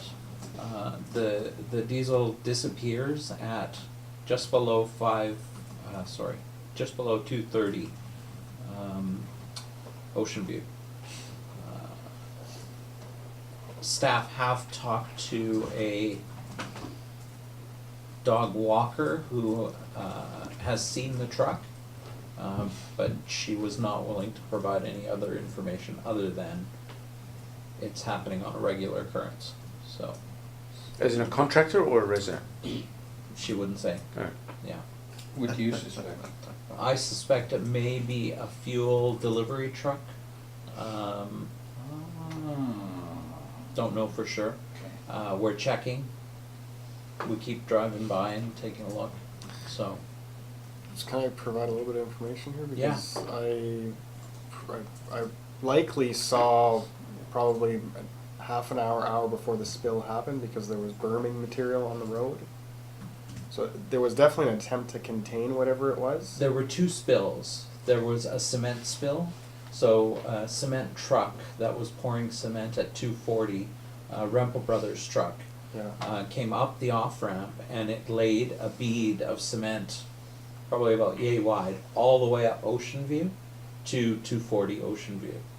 We had Rempel come in, they had a special pickup truck come in, sweep up the cement, pick it up, and they were actually hosing down portions of the road. But what I saw was more like a thick, like more viscous fluid that had literally tracked.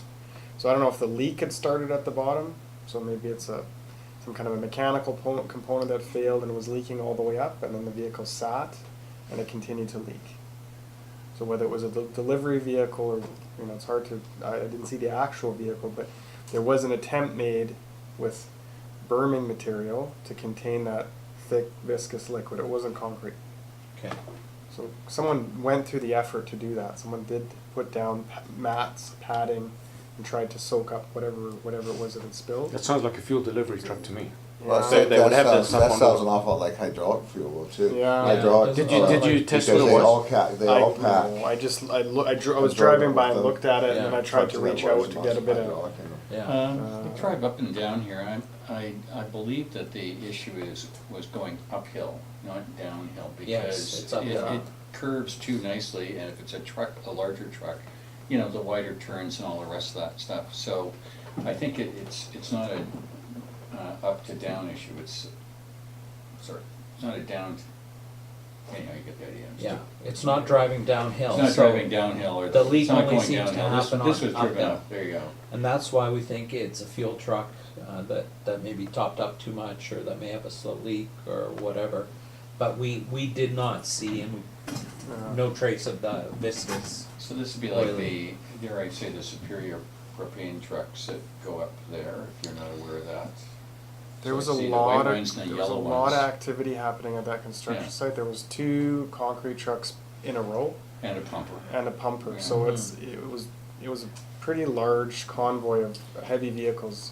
The fuel that staff have been looking at is akin to diesel fuel, and it's happening on a regular basis, not just one day.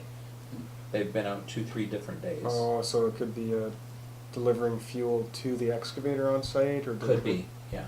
Yeah, we don't know. Yeah. Right. Okay. So that's what's going on with that. Do you suspect that the resident who perhaps saw this, why they wouldn't want to come forward, or would you find it beneficial to, since you know who the resident is, to tap one of the council members to go and have a chat with the resident? I can ask staff. Staff talked to her, so I can ask what her name was. And I mean, dare I say, most people listening on the council, the mayor bangs near your door and says, "I'd like to chat with you for a minute." I think bangs is the wrong start, but You know, you get the idea. Yeah. So, I mean, if, yeah. okay. yeah, if it's regular, we obviously need to get the bottom. To who? To the mayor or to No, yourself? to Ron. Yeah, you probably know them. Well, it's it's probably a his number neighbor. higher on the street, so Yeah. it's, we're Yeah, the no. ones that have highlighted it, so fine. So your next job is to go and No problem. make a nice cup of tea Yeah. Okay. and extract the information. Okay, well, thank you. Garbage letter. Your garbage letter was garbage. My garbage letter was garbage. My garbage letter is a letter that I've been sending out for probably over 2 years now. It's a standard form letter. It basically says this is what the bylaw is. You were in contravention. I have no problem with rewording it. Okay. So- Yeah, let's just make it a little more community oriented. Mention the availability of bins. So I'm Yeah. happy to hand this back to you. I think that Mayor Carl did the kinder, friendly, gentler thing that he can be about 1 day out of 5. And you can just change That it. might There be you go. stretching. And Yeah. but just out of curiosity, how many of those would you send? In the last 2 months, probably about 4, 5. Okay. Yeah. That's, thanks. Including to my opposite neighbours. Including to your Thank you. opposite neighbor. Now the issue, of course, that goes to the owner, not the tenant. For that one, we do not have the post office box of the residence. So it went directly to the owner. The letter was modified, advising the According- owner to send it to. Okay, good. Are you happy there? So were those two? Those were just. Those weren't actually information reports. That was just Yeah, thank you. stuff. Okay, so we'll move on to the next item. That's committees. Infrastructure Committee meeting minutes of February 26th. Can I have a motion to receive these minutes and a second? Is there any discussion? Fred, anything you want to point out? It's pretty straightforward. It was pretty much an informational meeting for the committee. Yep. Mine is going back to February. We've had another meeting since. It takes a while to get through the system to get you anything up to date. I guess you probably had a chance to have a look at it. Yeah, well, I was there. I remember. So was I. Okay, so thanks for that. Good. It's good to have this stuff. I mean, this is a fairly valuable input to the proceedings of council and the village for that matter. So keep it up. The one thing I did pick out was the miracle of the generator that can be used for both buildings. Well, no, we're still waiting to hear. We still are waiting to hear, right? So NI has engaged a full-scale electrical engineer to do a long-term or aggregate load study of the fire department building, so that we know just how justified a 100 kilowatt generator is. But it's looking good. Good. I would say. Okay, good. So we'll move on for that. All in favour of receipt and opposed? That carries. Same again for the Board of Variance meeting minutes of December 4th, 2017, last year. There's nothing to approve here, right? This is just information. Yeah. Can I have a motion to receive and opposed? A motion second is what I'm asking for, sorry. I think I did actually have one question, if I may just bring it up. Oh, it's just a typo, I can leave it. So, there's a motion on the table, all in favour, opposed, that carries. Okay, that was to receive that guy, and finally, is this approval of an application or just a receipt of information? The trees? No, this Yeah, the is- trees. This is their recommendation, so you have to approve It's it a or not. resolution. Okay, Ron, you just want to talk to this one quickly? The quick skinny is that the background is on pages 109 to 112-ish. Long story short, looks like Johnny Appleseed, the resident, planted a tree on the village boulevard many years ago. It's grown, it now blocks his view, we'd like to cut it, and provided it is cut and cleaned and removed, we're fine with that on the committee, and so the recommendation is Applicant is permitted to cut and clean the specified tree, all wood and debris must be removed. Cut meaning take down Take down. on Boulevard. Right? Everybody know what we're doing? So I'll take a motion to approve the recommendation and a second. Any further discussion? All in favor? Opposed? That carries. And on we go. No emergency service report, no resolutions. The first bylaw we've taken care of. Now is the second bylaw, and that is the soil deposit, soil removal, and land alteration bylaw number 510 of 2018, which first and second reading are recommended. So, again, I had multiple questions on this one, Peter. But is now the time to bring those up, or do I send those to you a comment before third reading? It's up to you. Your comments might elicit further comments from the rest of Okay. council. So Okay, I'll whip through them really carefully, beg your indulgence. Some of them are more substantive than others. Some of them matters of understanding. Why did we decide that the bylaw required updating? How did that come about?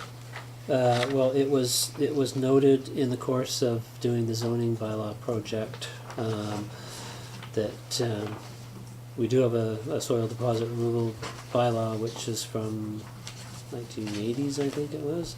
One of our oldest. Yeah, it's an older one, and doesn't really sort of meet the standard in terms of comparable bylaws that are in use currently from other jurisdictions. So, and it was a gap that I saw as it's actually referred to in the zoning bylaw. It's referenced in section 4.15 of the zoning bylaw, having to do with parking and storage of commercial and industrial vehicles, and references the considerations that were expected to, that we're going to have a soil deposit removal bylaw tie in as part of Yep. that whole scheme. There's a little bit of a chicken and egg thing. Yeah, and so just staff hasn't been able to get around to it, and in the course of working on the development permit area guidelines and some of the questions that came up in the course of that with respect to clarification on when do you have to get a DPA, when do you not, what does alteration of land mean, what kind of things trigger, the same sort of questions begin to arise with respect to doing one of these kind of bylaws. When, what's the trigger in order to have to get a soil deposit removal bylaw? So, by comparison's sake, for example, District of North Vancouver requires, actually I don't remember if it was a district or the city, but one of them is, it's 18 cubic meters, which is roughly two truckloads, dump truckloads of soil or other material. Would trigger a requirement to have a soil deposit removal bylaw. Squamish was at 30 cubic meters, I think, 30 or 33. Squamish Lillooet Regional District had sort of a scale of different amounts, but a regional district, of course, deals with larger land parcels a lot of times, and so that was taken with a bit of grain of salt. So I thought that, somewhere around 27, I thought 3 truckloads, make it 3 truckloads instead of 2 truckloads, and it's close to what Squamish has, would be perhaps appropriate, subject to people's comments about that. The other aspect of when it's triggered and when it's exempt, when you don't need to do it, I liked the provision that you see here on page 166, which refers to minor works, and that was taken out of the District of West Vancouver's bylaw, and actually, I don't know if you noticed it, but I borrowed that and stuck it in the DPA regulations as well, as a means of determining when one would not need a DPA for altering their land if they're only doing minor works. There was questions had arisen about, if I landscape, if I do a garden, So the actual amounts for West Vancouver, they have 15% instead of 30%. And I ran that by Pierre Greeley actually, and got his feedback, and he thought 30% was fine. So I upped it to 30. But I thought that was a useful provision, because when you get to section 7.0 on page 168 has permit exemptions, so you don't need to get a permit if you're moving or depositing less than 27 cubic meters, so 3 truckloads, or it constitutes minor works, or it's one of these other purposes that were fairly standard in scope amongst other comparable bylaws. Okay. Maybe I'll stop talking and take questions. Yeah, I mean, I think it's fairly straightforward. So, I mean, I had some questions on how these things were set up. So the first is in the definition section on the alteration of land piece under 4.1, page 165. Yeah. I think we probably need to split the planting and the removal piece, because the planting, you're never going to plant a tree much bigger than 20 centimeters. But removal of a tree, I cut down 20 centimeter trees all the time. They're weeds in my back. I think we need to split those. I took that number out of I just turned to the trees, views and landscapes bylaw for reference. That was going to be my next question. I thought, what should I use here? Yeah. And so that's where I went. That's where that comes from. So maybe it needs to be a much larger size for removal. Is that For what you're removal, saying? yeah. But and does the removal mean just cutting down, or does it mean taking out the roots as well? Because in theory, if you cut down the tree, we don't really care. I mean, the roots will rot eventually. But Yeah. Well, I don't know how long it takes, a root ball to rot out and no longer provide. Depends on the tree. yeah, the size of the tree. Right. I mean, I've got trees that were obviously 200-300 years old when they were cut down, but I don't know when that was, but they're still there. Yeah.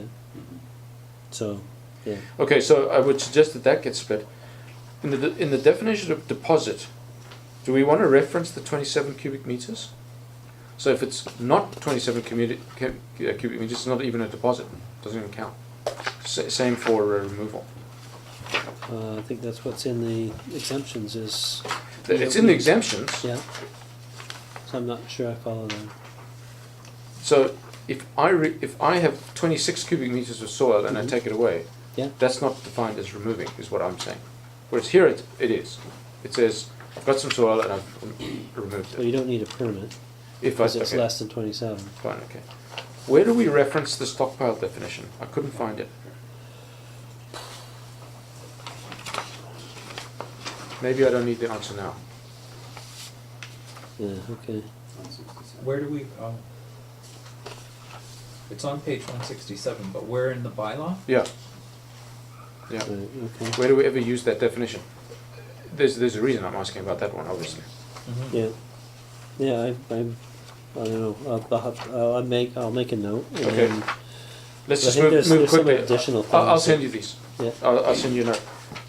Is there any benefit to moving the exceptions section above the requirements? So that you know immediately that you don't have to get it before you start reading about what the Maybe. requirements are. Yeah. That's a thought. There's not going to be any diking authorities working in Lions Bay, but there are going to be provincial ministries. That's exemptions number H. Just bear in mind. Could have a diking authority I working on suppose, that, maybe one day. because they would handle any works on any of our creeks would be diking I authorities. suppose. Yeah. The permit application fees, why do those not show in the fees and charges bylaw? Because I didn't have time to tackle the two fees and charges bylaw at this Okay. point, so it's just sort of a placeholder. Got They it. need to think about this as well. Got it. Yeah, and I just threw this out here, using one of them. I think it was the SLRDs had the scale. On page 172 under 12, do we not need to cross-reference that to the requirements of the Good Neighbor bylaw, which I think are not as generous in the work hours? I think I utilized the noise bylaw for this time period. Okay. Is that not Is in the that Good not- Neighbor bylaw? I can't remember, but you cross-reference it to other bylaws. It's the noise bylaw that I went with, So can we not? because that generally governs construction and all those things. Okay, Norm reminded me of this again, but I've written it down here. The things that you use to stop stuff flowing into culverts and drains. Do we not need to? Screen? No, those bags of absorbent material that you see blocking. We don't have any drains today, but we will. Do we not need to say somewhere in there you need to protect culverts and drains? To stop the mud from, crap from running down. Yeah. Silt or debris trucks. I mean, I see them when I go along the roads. You know, they those, they have these burlap sandbag sacks. things. Yeah, and then they stake them down to stop the slopes running away. What do you call those? Well, Silt fencing, Yeah. erosion control. Yeah, erosion control. So in there somewhere. Well, these are things that you're not supposed to do. Okay, well, somewhere is what you should do. Yes, you're right. You should not protect the So culvert. how you do it, there's probably a few different ways to do it. Well, I don't believe we have any regulation that requires people to put stuff out, or is there some sort of provincial regulation? Well, I think if it's a building site, Dave will look at sediment and erosion control on every development site. Fine. And there are things that, a person has to comply with Environmental Management Act. So if it's a big enough project, then those things will kick in as well. Like spills. Yeah, there you go. See? That's not soil work. Okay, so there's one or two more that I won't bother about. This has to go to the Ministry of Energy and Mines and the Ministry of the Environment. I was going to double check that, but that was just copied out of the SLRDs. Okay, so I mean, I've got some things that I want to see fixed, but that can be done after second reading, right? Yeah. Okay. So is somebody prepared to move first and second reading on this guy? That's a motion and a second on that. So it's been moved and seconded. Any further discussion? You ready for the question? It's a bylaw, first and second. Okay, all in favour? Opposed? That carries. Okay, thanks.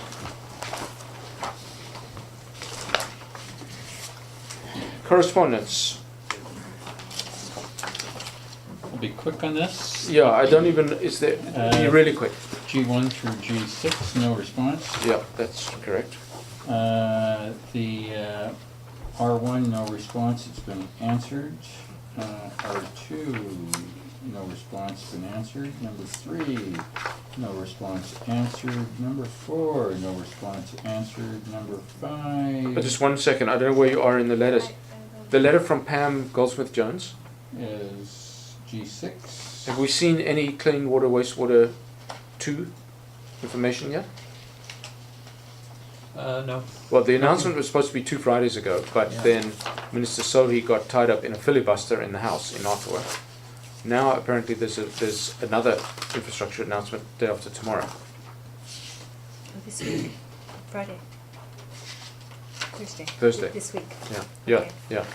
Apparently, I can only assume it's on phase 2. Are we more or less ready when phase 2 opens up? We have the Bayview Drip project.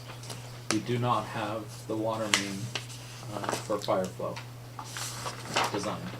But I think we already decided that I see those will be 2 separate projects. We will in fact dig up the road twice. Or am I wrong? No. No. We've Okay, not good. decided that. And the engineering is in the budget, isn't it?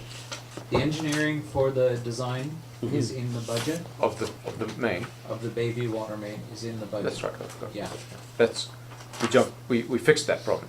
Okay, good. Okay, sorry, Ron. Thanks. No problem, to conclude quickly, R5, Paula Cayley, no response, that's been answered by Peter. Number 6 to Peter Dorsman, no response, answered by Peter again. Number 7, Iowa Knight, as responded to by Shauna. Yeah. On behalf of people. On behalf of the big community. Okay. Done. Okay.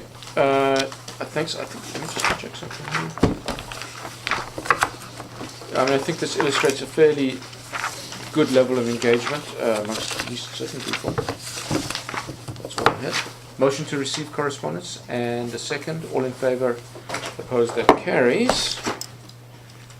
And I think we're approaching the end. We need a resolution that the Volunteer Week celebration be held on Wednesday, April 18th. That's tomorrow week. From 3 to 5 at Broughton Hall. I see sort of a motion. Can I see sort of a second? Any discussion? All in favour? Opposed? Carried. Public questions? There are none. Reporting out from closed meeting. Oh, I should have said at the time, but it's on the agenda here. There is no reporting out of the closed meeting. And a motion for adjournment. Meeting adjourned 11:32. Thank you, everybody.